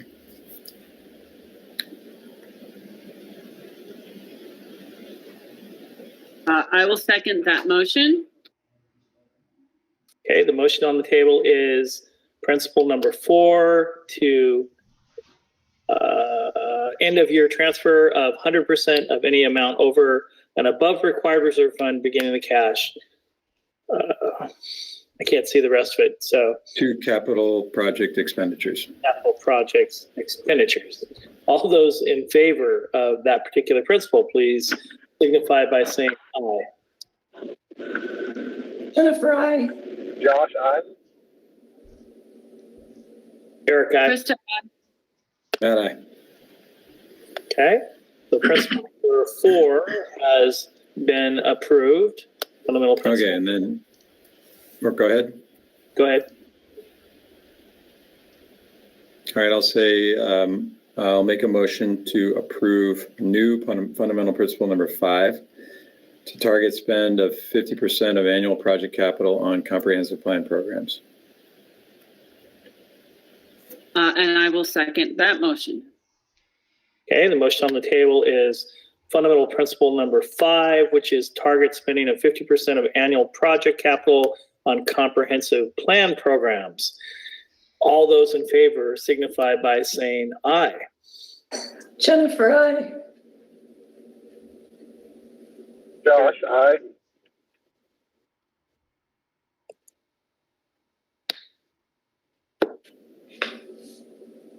Krista, aye. And aye. Fundamental principle number 5 has been approved. So 3, 4, and 5. And Perfect. Okay, so I will update those in the budget worksheet, and we'll get everything ready for our budget hearing next month. Anything else on budget before we move on to new business?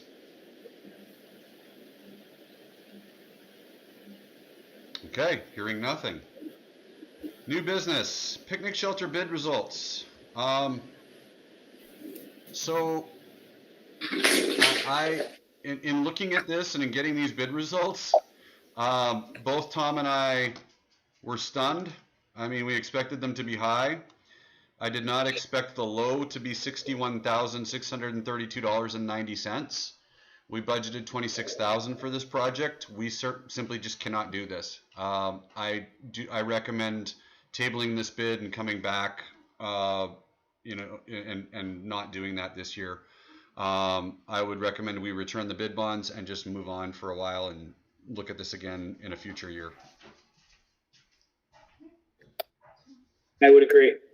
Do we get any feedback from them saying, hey, we're having to bid high because of capacity or because of materials or because of We all the haven't looked above? into Or that. We haven't looked into that at all. I was surprised actually that we got 3 bids. I was anticipating at one point getting none.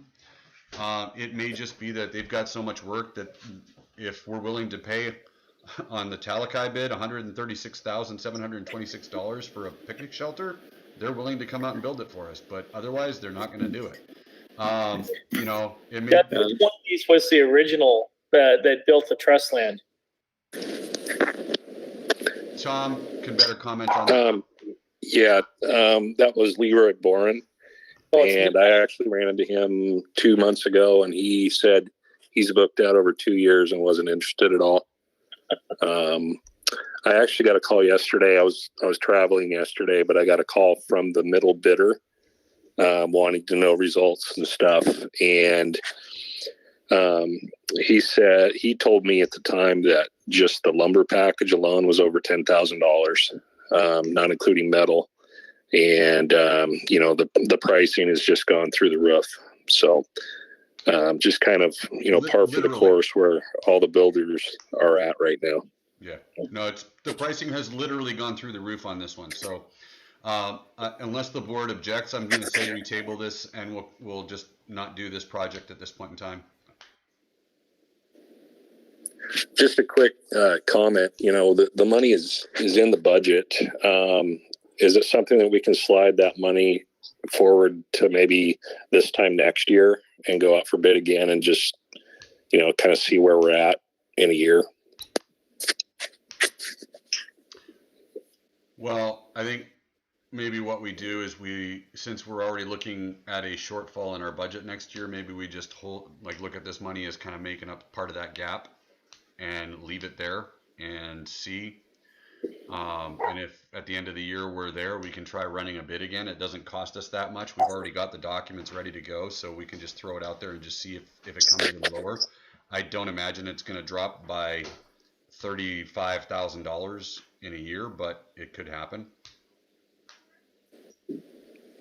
Sure. I think that's reasonable. I think if you we know what it is. We know it's a deferred thing, and we just make it a priority for our year when we're looking at this.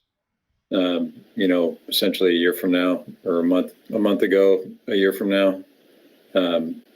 Let's just make this part of the conversation. Where do we stand? Where does it look for our year end? And is it reasonable to think we can go out for bid? So, yeah, in general, I support it. Doug, you're right. We could be, if we're right on budget, we could be facing a $56,000 hole. So to put $30,000 on top of that is probably not the best plan, but maybe things will be better by then. So would it be possible to put Leroy Boren on, have him, if it's 2 years out and that's what he's saying, put it on the agenda without having to put money. So get on his schedule. Yeah. So public bidding laws would prohibit us from doing such a thing. We have to go out and give everybody an equal shot at this. And we also have to get the lowest price we can for it. We can't just go to one vendor over and over again and say it over and over again, and which is why we're actually bringing up Diamond Dust Infield mix later on in this agenda, because we found in working with the Everett Silvertips guy, and I'll let Tom talk about it, we found an additional supplier of a better product that is actually cheaper for more of the product. So it's not something we could just go and say, hey, we're going to contract with you for 2027 and get this done. And quite frankly, he wouldn't do it anyways, because lumber prices, metal prices, he's not going to know those at this point in time. So no, I wasn't suggesting that you take on that role, but rather just have him put us on the list, without necessarily dedicating to it. Sure. Yeah. Did he receive the request for bid, or was he just passed over it? He's passed over it. Yeah, when I talked with Leroy, I was just letting him know we were going to be going out for bid. He's more of a custom home builder now, from what I gather, and it's just not even of interest. Got it. Okay. Okay. All right, moving on. So we should have, I'm hoping we have, Marnie here. Yes, Marnie's here from the foundation, and I thought I saw Megan show up as well. So Matt, you had some stuff you wanted me to pull up here, but we wanted Yeah, I to can. If Marnie, are you online and able to? I think Marnie just unmuted herself. I'm here. Yeah. Yeah, Megan lost reception on the ferry or something like that. Okay. Yeah. So between Marnie and I, we can give kind of a precursor overview before you pull that up, Doug. Okay. Go ahead. So, and I'll just lead in, and Marnie, you can take it from there. So the pool committee formed between us and the foundation has been moving the project forward. And one of the big elements of that has been this feasibility study that the foundation raised $36,000 for and commissioned, and it's been running for the last, 9 months now or so. And that feasibility study is wrapping up and is reaching some conclusions and recommendations and a couple of different options for the facility. And the pool committee and the foundation board have come up with a recommended option from the feasibility study option list. And so Marty can talk about that discussion and debate and where we came to that conclusion. And then I'm going to pull up some slides that show some different graphics that show what we're talking about. But yeah, Doug, just keep those out of the way for a minute so we can just talk about it without kind of prejudicing it with the pictures. Mm-hmm. So anyway, Marnie, with that lead in, you want to take the floor for a minute? Sure. You just want me to, so is this the pool options, right? So originally, since for a decade, we've been talking about a 3-pool facility. So that was the lap pool and what we called the instructional pool, and then the therapy pool. And those got consecutively warmer. So we were, what's come out of this feasibility study is that probably the best thing for our community and our population is to go with, instead of a 3-pool model, a 2-pool model. So we would take out this therapy pool, which was the one that was about 95 degrees and used fairly exclusively for, physical therapy. What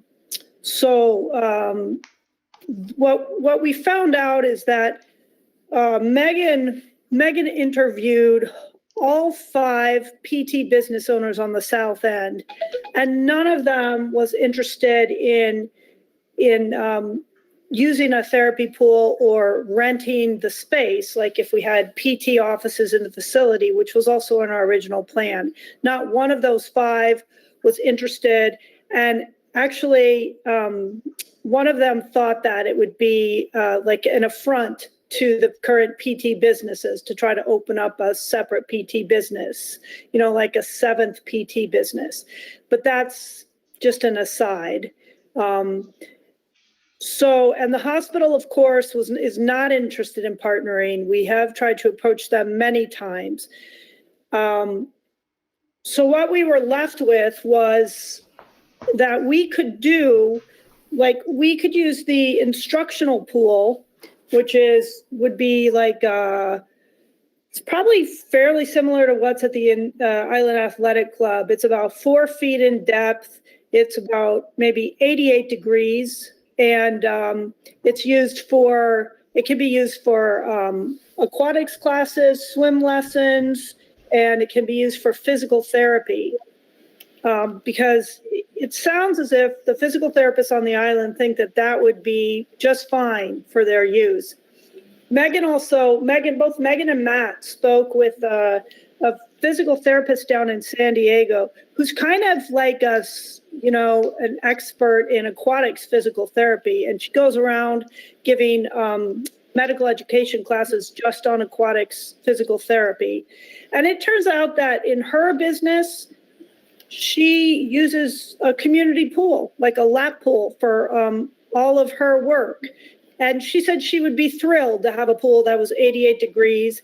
And she looked at our community, the size of our population, 17,000 primary service area, 28,000 secondary service area. And she thought, you really don't need that pool.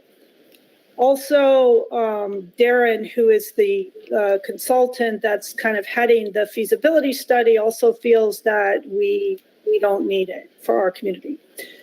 So we've moved to this 2-pool model, which it costs a little bit, it costs less to build. And if you look at the revenues and the expenses, there's less of a deficit. We're going to be running on an operating deficit, and we're going to have to make that up with probably taxpayers, unless we can get in a nice hefty endowment. But there's less of a deficit estimated for the 2-pool model.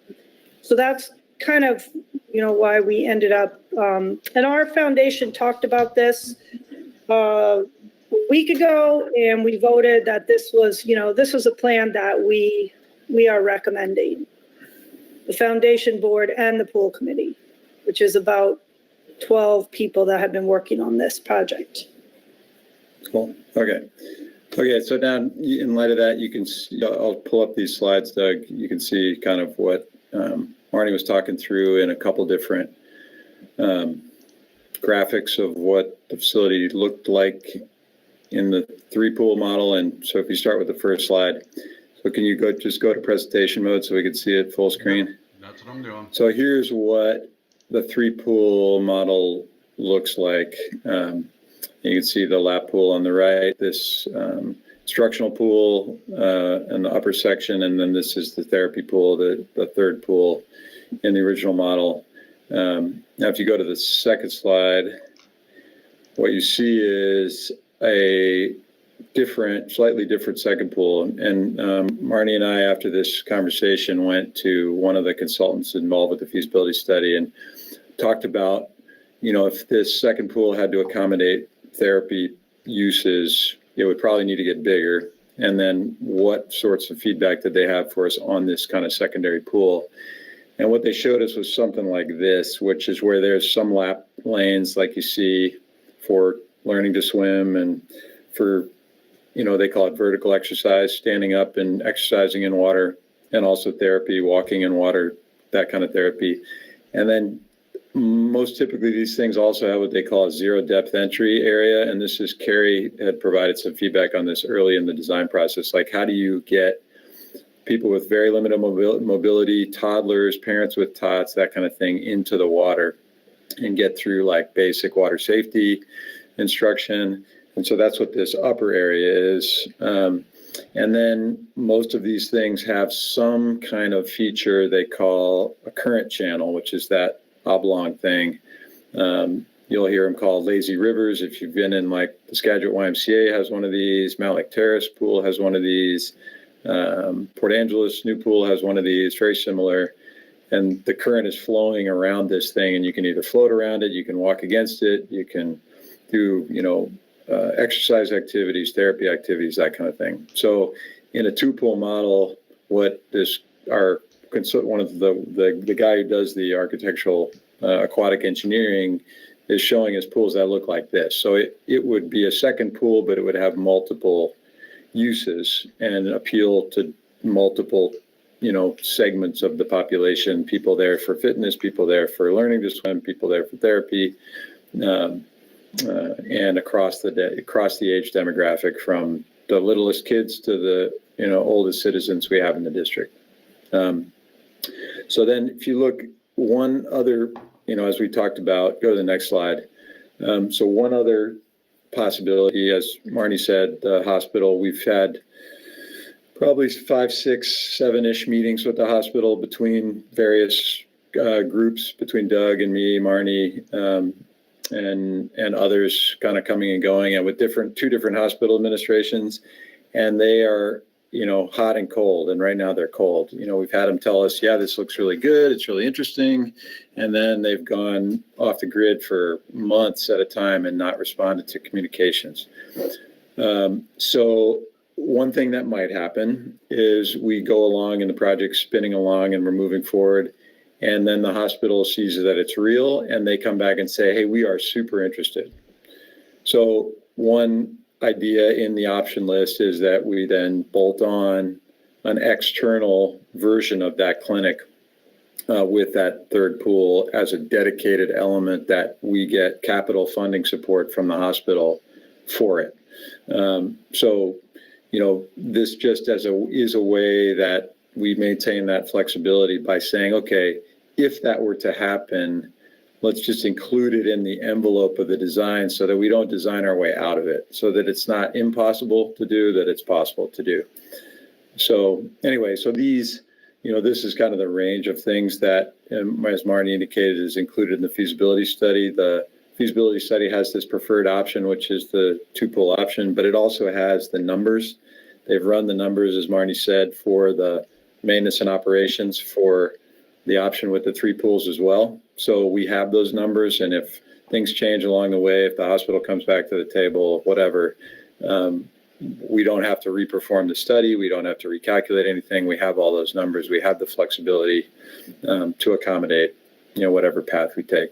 So any questions on that for Marnie or for me before we talk about the costs?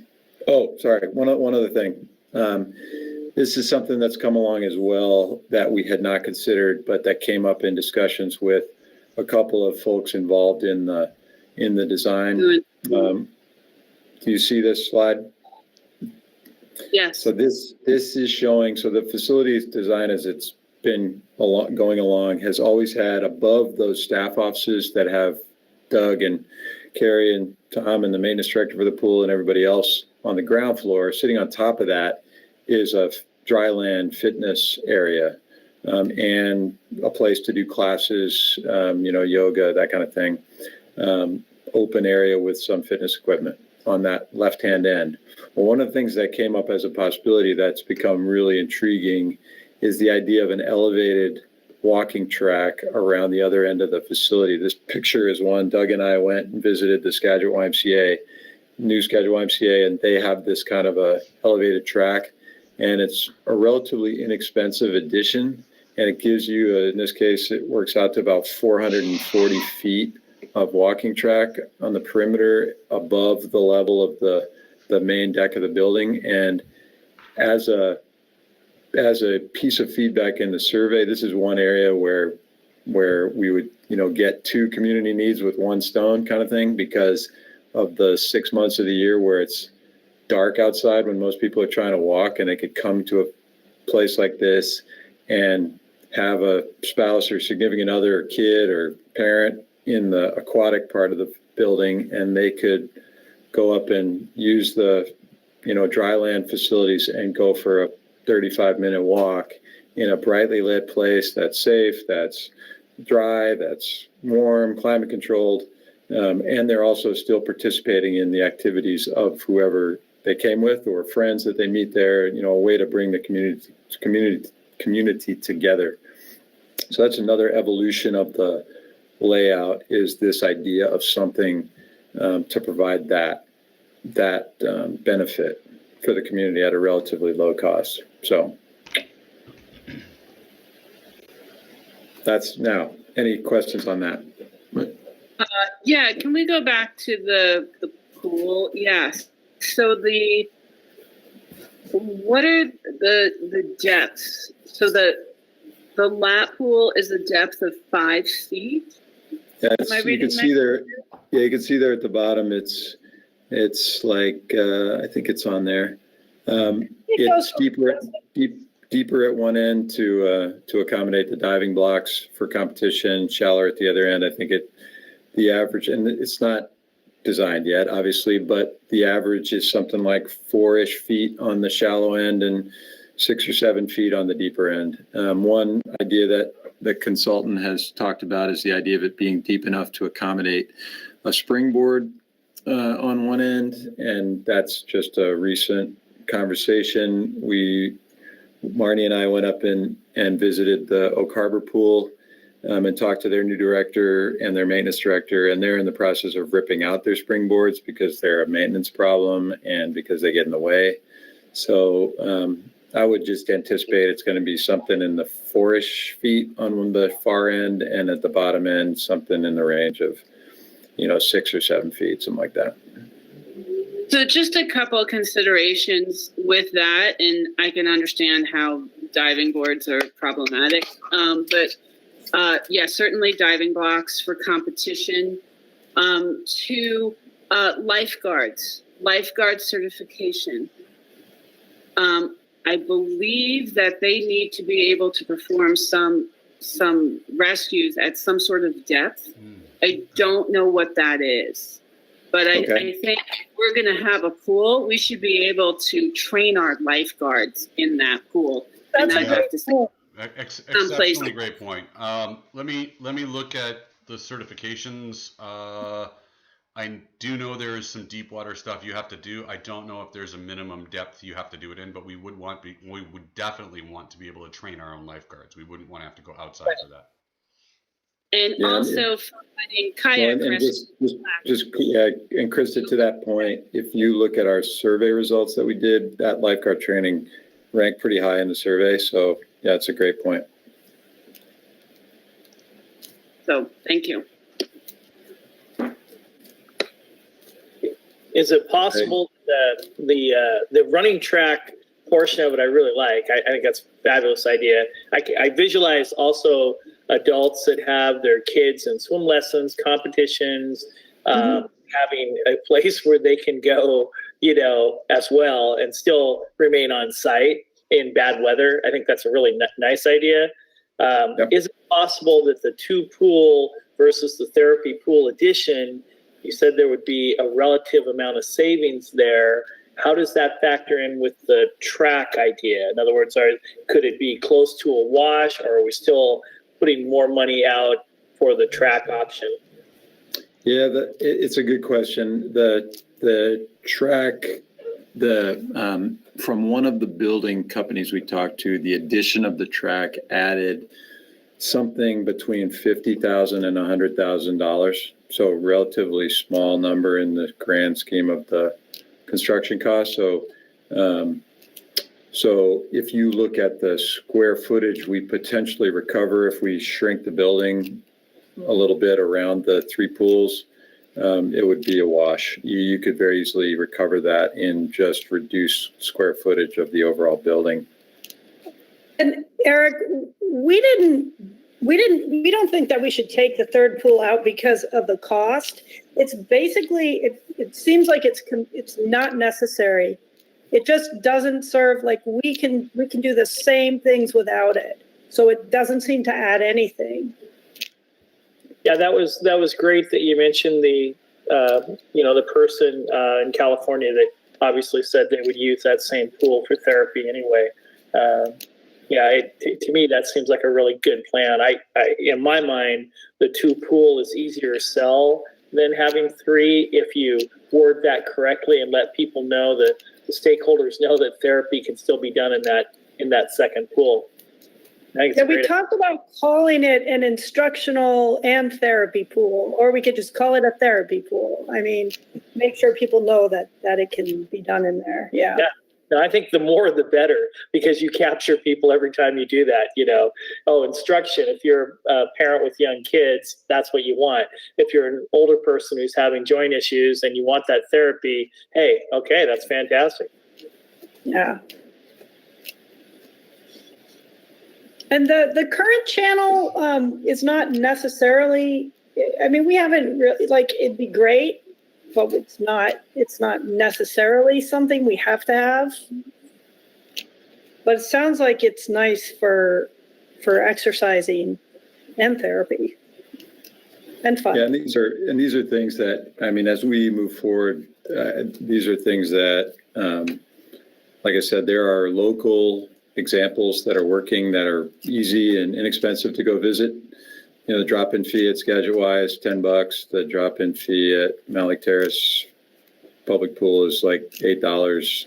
So, you know, it's the kind of thing, and they'll let us, like they let Doug and I walk around. They'll give a tour if we give them a couple days notice. So to go out and see one of these and jump in the water and see what it's like, I would encourage all of us to go out and look at these things, because there are examples, ready examples all over the place, showing this, and you can see with your own eyes what you think.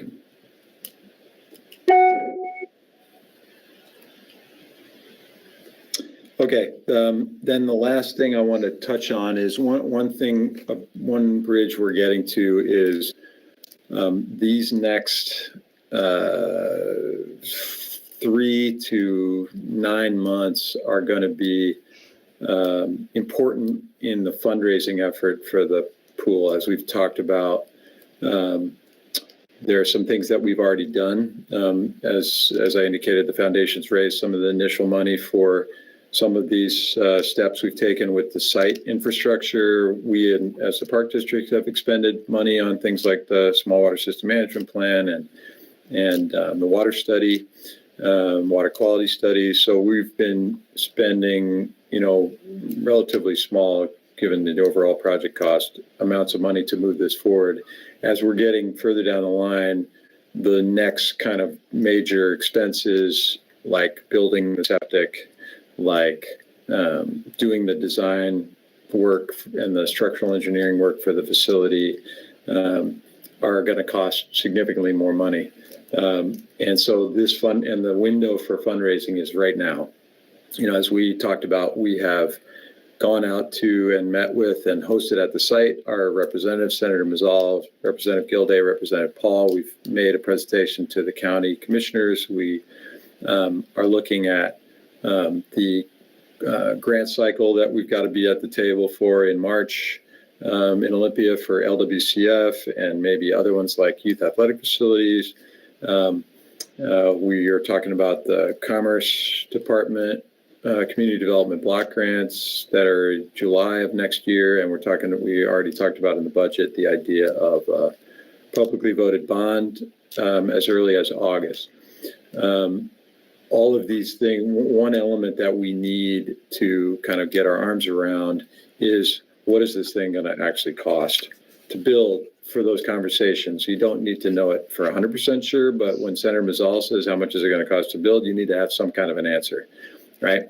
So Jen and I were standing out there with him, and that was one of the things that was discussed. So where are we on costs? And this is kind of the attempt to show you the flow. We started out with this thing called the Enterprise Plan. We went to a conference hosted by USA Swimming, who's got an advocacy arm that is tasked with trying to develop new pools around the country to help foster youth swimming and competitive swimming and the Olympic program. And so they host these conferences, and there's a consultant that runs them, and they, for your $200, they give you they call an enterprise plan. They look at what we want. They look at our community. They give it a quick demographic, and then use their experience with lots and lots and lots of facilities that look just like ours around the country to come up with an estimate, construction cost estimate. And theirs was just below 10 million. This was in the beginning of 2019, and they don't really ratio it to where you are in the country per se, and they also didn't account for the pandemic impact on construction costs. So it's 10 million is a starting point, but it's probably not the right number. Marnie's foundation commission feasibility study that is now, like I said, wrapping up. One of the things that they give you is what they call a rough order of magnitude construction cost number. The feasibility study that was paid for at $36,000 gets you that, a number that they claim to have up to 100% error. If you want a detailed cost estimate, the feasibility study costs more like $100,000 or $150,000 to do. We have a cost estimate now from the same group of consultants to do that detailed estimate, and it's $78,000 or $79,000 on top of the existing feasibility study. So that number that they came up with this 100% uncertainty was 25 million. And so also don't think it's really that. In the absence of $79,000 burning a hole in our pocket to do that cost analysis, and because even if we did have $79,000 today, it would take them at least a couple months to do the cost analysis once they were able to start on the project. So it's not something we're going to have for a conversation with Senator Mazzal or Representative Gilday or the Port District or, state LWCF or state RCO in time to do anything with. So within the pool committee, we have an expert on these types of things. Some of you may know Rich Baccialupi. He ran an engineering firm for a decade and a half that did engineering and construction for large commercial projects, chemical plants, processing plants, refineries, those kind of things. And he had, as part of that, a cost estimating profile for major projects. Pool is relatively small on their scale, but it was instructive in order to provide a cost kind of roll up. And so went through that analysis on the basics of the foundation, the site, seismic, structural elements, the building, the HVAC system, pool heating, and the pools themselves. And the things that he didn't have any expertise in, like the pool, the cost of the pools, we went out and actually quoted, got the companies who supply these things to actually provide quotes in today's dollars, but including the actual installation. Delivery to South would be an installation on the site to where you got water in the pool and you cut the ribbon, so as to not eliminate any potential missed cost element. Oh, we forgot about that it cost $1 million to deliver it or whatever. Then we were able to cross-check those numbers with a study that was done locally here in North Bend for the city of Skyview. And then we took a different approach, looking at a project that part of our consultant team, this company ADG, is doing in the city of Reno right now. Actually going through at this moment in the city of Reno, called the Moana Street Aquatic Center. And those all vector in on a number that's between 15 and 16 million. So that number seemed like the right place to be in terms of communicating, like when we're sitting down with Senator Mazzal. And when we talk about the fundraising elements, one portion of the fundraising is this idea of a public bond. One portion is the idea that we've talked about of the state capital budget. And a third portion is something that the foundation has funded. The beginnings of is a capital campaign to raise private capital from, donors who have that capacity on South Whidbey. And so if you think of those in kind of three buckets, when we've looked at that capital campaign, we've been talking about a number of about 5 million. When we've talked to our legislators about the capital budget, I told Representative Paul that we were going to come to him asking for 5 million in the capital budget. So if you think about that at this $15 million level, that leaves 5 million for a potential public bond, and the public funding, not all of it, not even half of it, but in this case, roughly a third of it. So, kind of in round numbers, that's, to me,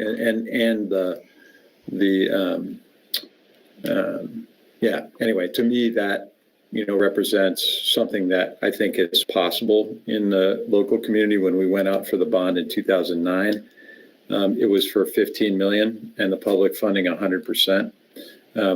And that was the one that was rejected. We got 40% support in a tanking economy for the public, providing 100% of the funding. So I think in this model where the public's portion of that overall funding profile is significantly less, I think we have a much better chance of gaining public support in order to pass that bond. So kind of big picture, that's kind of where the cost analysis stands. We're going to be talking about this cost analysis in detail. The foundation has a meeting tomorrow night, or the pool committee has a meeting tomorrow night. So we're going to be going through this the second time. We went through it a couple months ago. and going through it again to look at the numbers in detail. But right now, I think these kind of second checks are telling us that this is a pretty good number and a good basis for us to put in a grant application to, bring up in that conversation with the legislator to talk about with a private, potential private donor. So, any questions on that?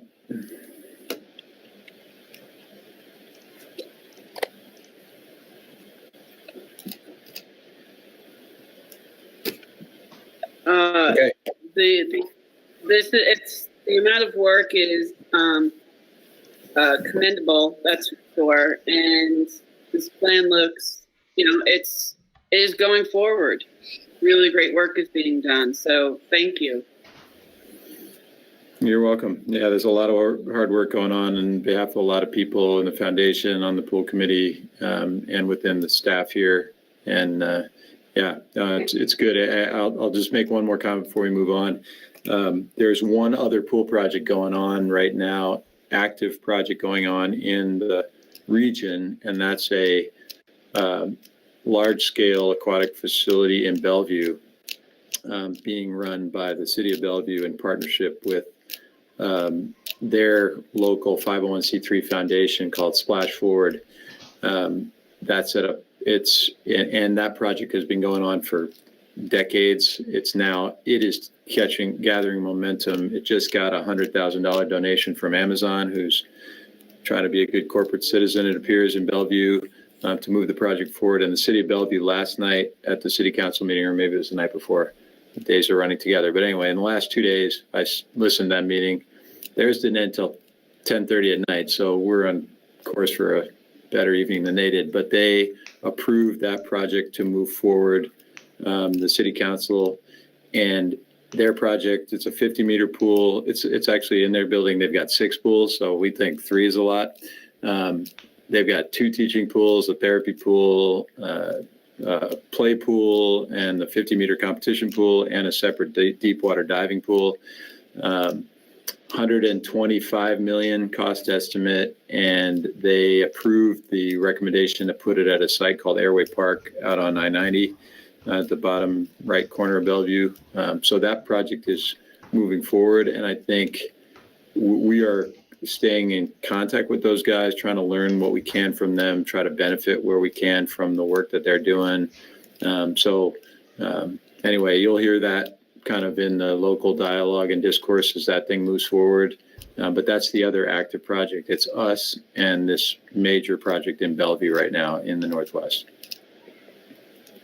I just saw something on a Facebook group today about some initial meetings going on down in Olympia for a pool down there. Oh, really? Like literally just today.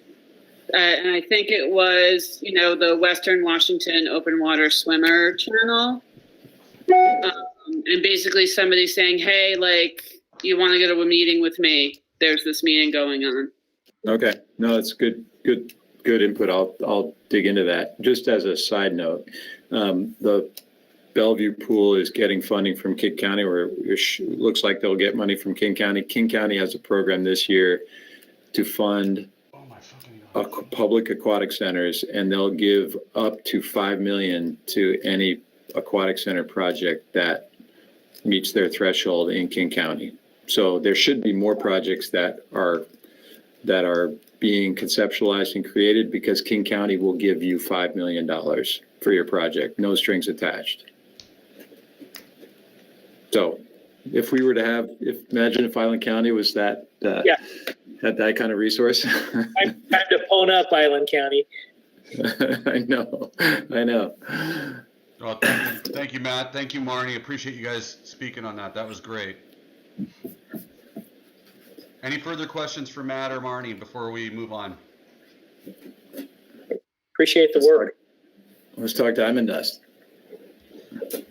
All right, Diamond Dust. So at our September meeting, we brought forward the quote, and Tom was online, but I think he had to leave because he's out on the East Coast on vacation, and he just called in, to kind of say things. But So for about the past 10 years, we've been looking for a good, stable infield mix. He found the one that we brought to the last board meeting himself, but we had the school district had the guy from the Everett Aqua Sox, the local minor league team in Everett, come out and look at their infields and give them an idea. They found this diamond dust. So we just received a 27-yard load for $6806.70, $6,806.70. We've already applied half of that on field 3. Could easily apply 100 yards plus yards of material yearly, as we've struggled to find a suitable substitute for the sand and silt and low clay content that we had before. We had that guy come in to the Funco Field to look at the Southwood School District field, found this diamond dust. He had a little sample bucket that we brought out. The cost of a 52-yard load is roughly $7,300. I do have a quote on that for them to deliver a truckload, which would be 52-yard load. So it would be almost twice the material at $500 more. Okay. And it's a better product going forward. Okay, so we have nothing else on that page. So what Tom would like to do is get more and get this stuff.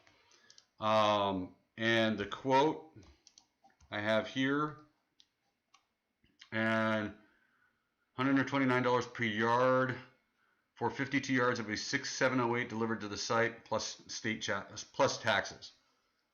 So probably close to that $7,308. What Tom would like to do is get board approval to do this. He does have money in his field maintenance line item still for this purchase, as we've not expended money on field maintenance. As up until this fall, we really haven't had any usage on the fields. So we haven't had to expend money repairing things or doing anything. So we have the money in the budget there. How far does 52 yards get us? 52 yards would probably, in my estimation, if we had a 27 load yard and we've half of it is already on field 3. Field 3 is a full infield. Fields 1 and 2 have a grass infield, so we'd probably be looking at half that there. That probably gets us through the remainder of this year and maybe into halfway through next year. So I don't honestly know. I wish Tom had been able to stay on, but he's on the East Coast and it was like 11 p.m. and he just jumped off the call. So. Okay, so it's not like we would just spread it and we'd be empty again. This will last us for a little while. This should last us for a little while. I would say at least through into next spring. But it would also give us another option for quoting going forward. So we could get a quote from these guys and a quote from the other guys, and both infield mixes would be viable. But this is twice as much as what the other one was going to deliver. Twice as much, and looking at this quote at 6708 versus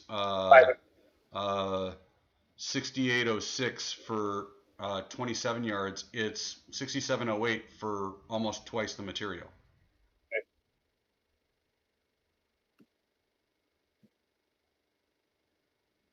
So what I'd be looking for is just the approval to do the 6708 plus tax.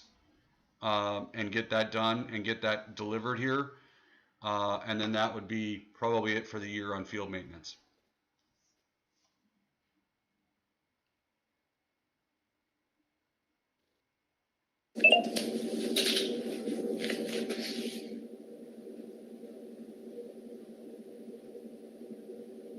So we need a motion and a second if the board wants to do it. If you don't, we'll take it back and rediscuss it. I'll make a motion to approve the 7608 for the diamond dust infield mix. Before I second it, Josh, it's 6708 instead of 76. All right, 6708. Can you add in a plus tax to that for me, please? Yeah, I'll make a motion to approve the 6708 plus tax for the infield mix for diamond dust. I'll second it. Okay, the motion has been put on the table to order 52 yards at $6,708 plus tax. All those in favor signify by saying aye. Jennifer, I. Krista, aye. Eric, aye. Josh, aye. And I, Excellent. The quote for 6,708 plus tax has been approved. Thank you. Okay, so the final thing I wanted to do today, if we're putting on, I wanted to talk maintenance and operations levy and just kind of get a feel. If we are putting this on the February ballot, we need to have a resolution at our November meeting stating what that ballot is. So are we going 21 cents? Are we going to 20 cents? We're going to stick at 20. We're going to go up to 21. And what does that mean? So looking at that, and I'm going to actually just go back to the budget slide here because I put together all these great slides, and then Matt put together this budget slide where we could just do it this way. So this current scenario in the 5-year budget, 5-year plan, factors in no increase from this year, from right now, to the assessed value, and a 20-cent rate. So 20 cents per thousand at the 2022 budget level. So that means the 2021 assessed value. and Doug, if you can just scroll, so this is the most conservative, we don't change anything. Right. Plan. So scroll to the bottom and just look at this impact. So you can see, go back up a little bit. So if we did that, you can see we are negative on the reserve fund, in the hole in the reserve fund in 2022, as we talked about, but we are green on ending cash, in ending cash, which we fix with the reserve fund, but we're green on ending cash for the rest of the budget. You can see the reserve fund is short in 2022, and we don't have enough money to get it back up to the target. Even in 2023, you can see we're still 13,000, 14,000 short. We get it back to where it needs to be by 2024, 2025. And then you can see as you go further down the bottom there, our ability to fund the capital reserve is 0, 0, 0, then 19,000 in 2024 or 2025, and 100,000 in 2026. So you can see that we are in, with that approach, we are in the hole. Just do a quick change, and what this allows you to do is just go to 21 cents, for example, in the 2023 levy, just to see what's the impact. If you click, what's the impact of 1 penny? Now scroll down and look at those same numbers. So you can see where we don't go in that hole in 2023, and then you can see we hit the $250,000 capital reserve goal in the final year. So you can see the difference. The difference between these is 150,000 to achieve the capital reserve. And if you look at the bottom there, that bottom row shows you what capital is available for the comprehensive plan programs and the deferred maintenance and the park infrastructure stuff that we can't currently do in the budget. So you can see there's 31,000 in 2023, there's 129,000 in 2024, there's 210 in 2025, and 298. So it's not, we can't, if you look at like the lighting for the pickleball courts is $80,000, one project and one part of one project in the comp plan would suck up all of that in any given year, or most of it in any given year. So it's not a ton of money for those programs to advance, but it's something. And then go up and make the change, Doug, if you assume that the assessed value is not going to stay constant, it's going to go up to the 2023 estimate. Well, that also changes. Right, and so you can look at it two ways here, Matt. Right, you can look at it that way. So initially, you look at it in 2022, and it goes all green. But you also have to remember that even at 20 cents. So if we went back to 20 cents, you can zero that and go now to the 2023. And then we go back down. And once again, we're Yep. hitting our 250,000 goal. We're doing all of this down here, and that's just adding the average of the last 5 years in as an increase Yeah. in the assessed value. Your point is good. It's the impact of us assuming that the assessed value is going to go up by the average of what it's gone up in the last 5 years gets us to that 250K funded threshold in the last year. If we assume more conservative on the assessed value, we have to bump up to 21 cents in order to get that same net impact on capital. So then if we look at doing both, I mean, we're looking at 1.3 million in year one. Covers everything we're going to do. And again, this includes doing benefits for the staff's families, as well as potentially other things as well. We are immediately year one, we're catching up our reserve fund and everything. We're right there day one, year one, pretty much. Yeah, well, you can see that we fund the capital reserve 1 year sooner. Right. In that case. So anyway, this is what I would suggest, Doug, is just send this file is out there now.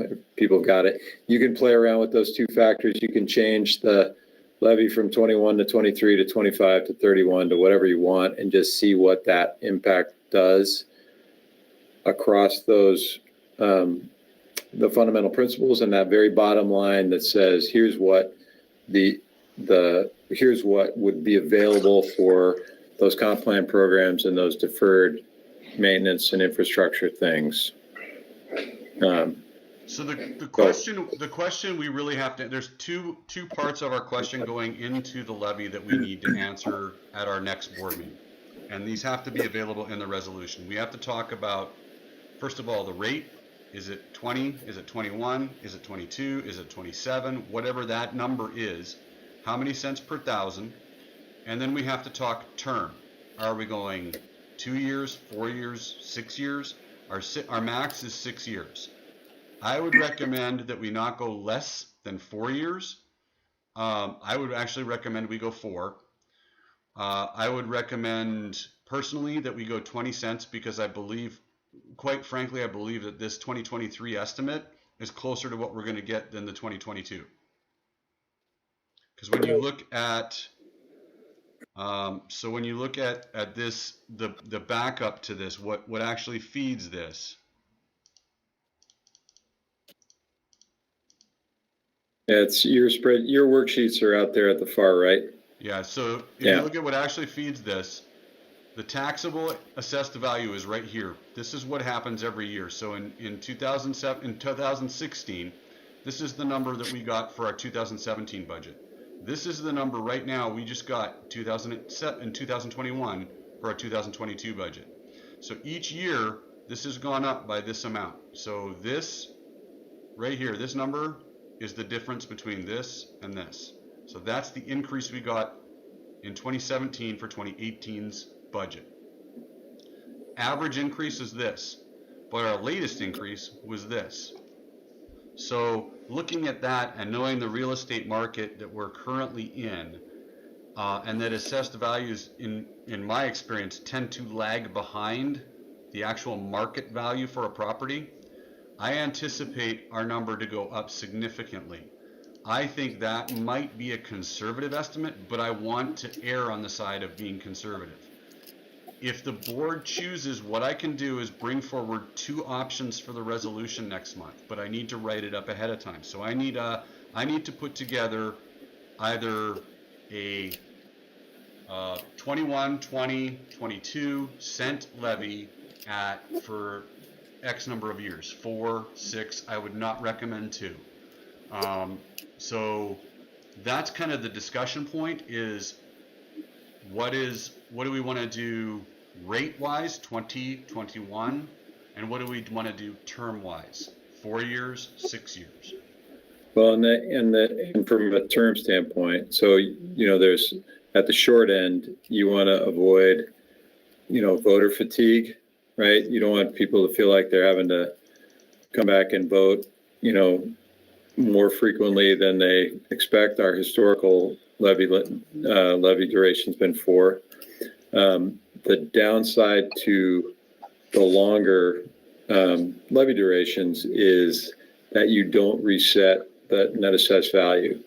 So for the term of our levy, and that's why we are in the red in these last 2 years, the term at the end of the levy, we are able to increase on an annual basis, not the big chunk that Doug just pointed out in the assessed value. We're increasing a maximum of 1% per year, and that's only if we vote to authorize it. So if you have a 6-year term, that locks you into that 1% increase calculation over the full 6 years. Exactly. So I personally recommend not pursuing 6. I think 2 is potential for voter fatigue. I think 4 is probably the right number. Just my own personal recommendation. Right, and I would add another factor into that now, and that's the cost of running these. If we're looking at a $15,000 to $20,000 cost to run an election, a bond issue or a maintenance and operations levy, we want to put that on the ballot. A minimum of 4 years out would be my recommendation. Yeah, and then my other comment on the levy amount, as Doug said, if you look at you can come up with the financial model that says that 20-cent level allows us to achieve our kind of baseline operations, and that's one way we can go.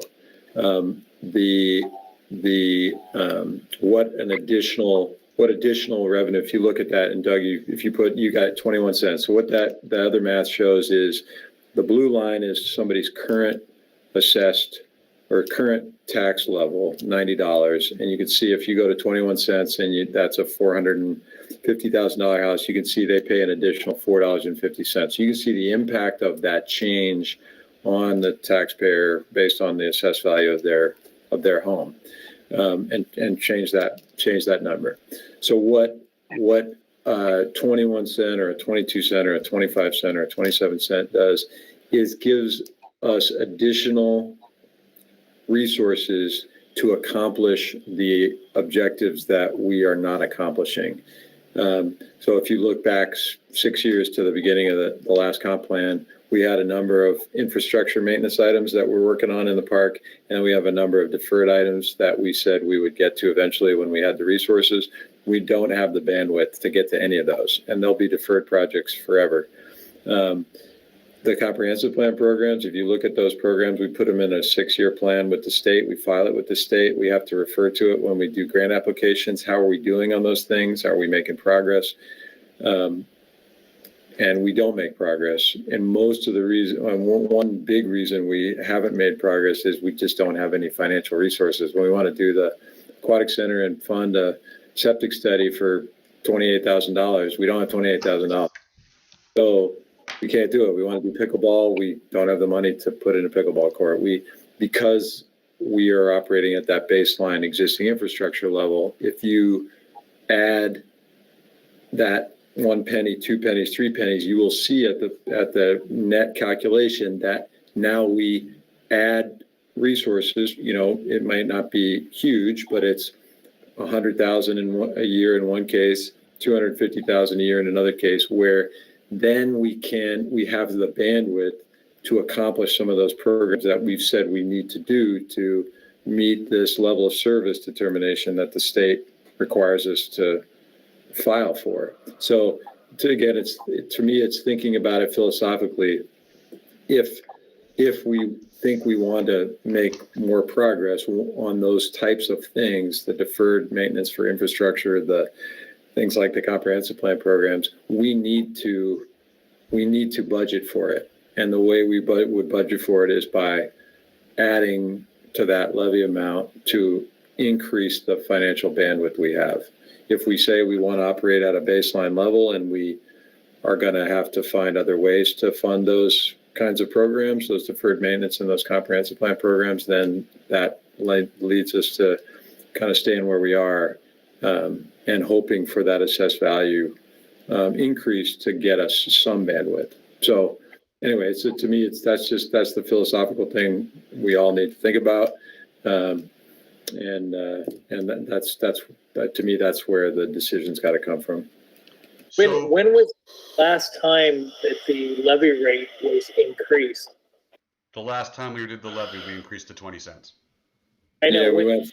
was that? 4 years ago. Yep. What was it before then?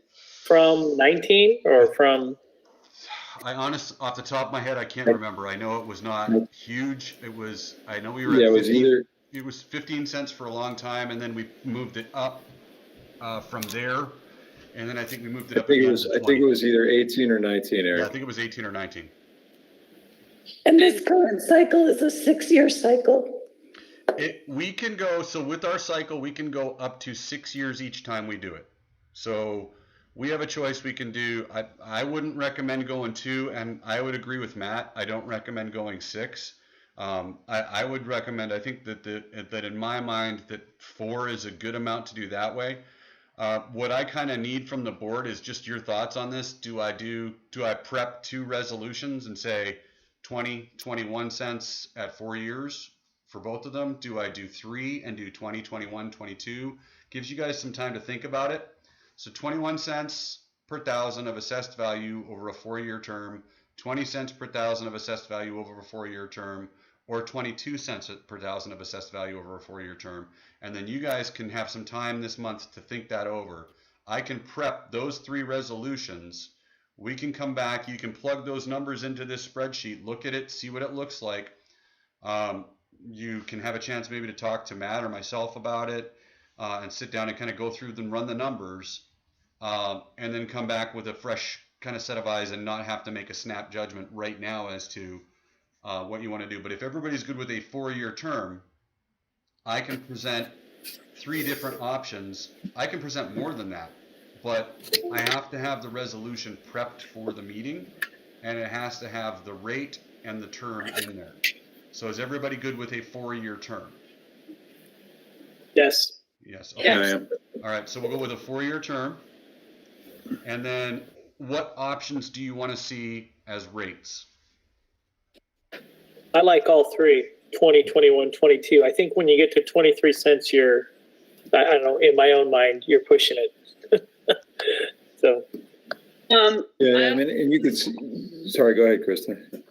Just in terms of, going back to the assessed value and the trajectory that it's been on, this is a question for Jennifer.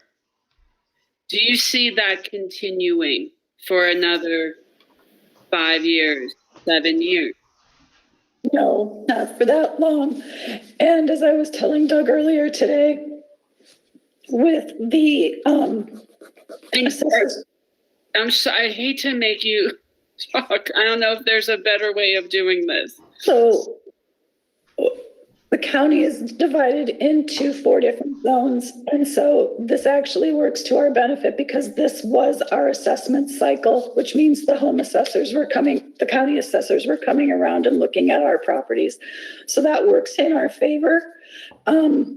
We've had plenty of new construction in our area. That also works to our benefit. We've had some insane sales. Like, for example, I'm sure you saw in the paper that we had a property down on Mutiny Bay that went for $1 million over asking price. On average, on the south end of the island, we are at about 106% of list price to sales price ratio. That all works in our favor. Well, and Krista. But it's not going to continue. No, Krista, it's not. It is going to soften. Right, and just from a math standpoint, Krista, so the important year for assessed value is the year that the levy is renewed. So 2023 assessed value is the important one from a math standpoint. 2024, our levy doesn't change other than that 1% factor that we can approve if we so choose. So yeah, it's actually 2022 assessed value for 2023 that is the important one. Yeah, sure, and yeah, year end. So that longer term impact that Jen's talking about would be a consideration for the next levy. Most practically, we would be looking at, do we need to increase the millage rate to account for an assessed value that was, you know, flat or going down at that point, if in a worst case scenario. And just one external question, do we know, well, South Whitby Schools is going for an M&O as well at the same time. Do we know what amount they are thinking of asking? We do not. I don't know, and they are. I know they are limited by state statute as to how high they can go. So are we, but I do not know. Eric, do you have any idea? Have you heard anything? No. So No, I just know the pressure for that M&O. So, you know, I would assume they're going for the maximum. Well, and they're and just in relative scale, they're way bigger than us. I mean, we're a rounding error for the schools. Millage rate. budget wise, yes, think, we are significantly less than what the schools would be taking in a millage rate. We would be. Yeah, I think it's like $2 or $3 or something like that, isn't it, for the schools? Per thousand? I don't know. I quite honestly. Yeah, it's something like that. It's orders of magnitude bigger. So just so we can move on and finish up here. I always hate meetings like our board meetings when they go over 2 hours and we're already past that. So I want to keep it simple for you guys. So is everybody comfortable with me doing the three rates, 20, 21, and 22 cents per thousand at a 4-year term? I'll put those together. We can sit down and talk individually with either you guys can talk to Matt about it, you can talk to me about it. We can run through some numbers and some scenarios and what impact that would be to the homeowner. I've got all of those calculators in an Excel spreadsheet that I can work with you guys on and just bring those three options to the November board meeting for that decision, because we need to make that decision at the November board meeting because it needs to be on the into the county and on the ballot by December 9th, I believe. I'm assuming you're going to show us that ahead of time, though, so we can look at it, not just at the board. No, I'm just going to throw it right in front of you, right before you have to vote. Yes, I'm going to show it to you ahead of time. It's been done before, Doug. Yeah, I'm sure it has. Not by me, but. Not by you. I'm not pointing fingers, but I've been in that boat. So is everybody good with those three options? Nobody needs to see a different option? Yeah. Okay, so we're either going to keep it the same or go up a couple of cents. That's all we're looking at doing. Okay. Any other questions at this point for me on that? No? Okay. I have nothing else. If there's anything else, we can go ahead with that, or we can adjourn the meeting. I believe that's it. Yep. Excellent. So we're adjourning this marathon meeting at 8:37, October 20th. Thank you all. See you guys. Eric. Thanks for the work. Appreciate it, guys. Yeah, great job. And way to tough it out, Jennifer. Jennifer, get better. That was awesome. All right. See you guys.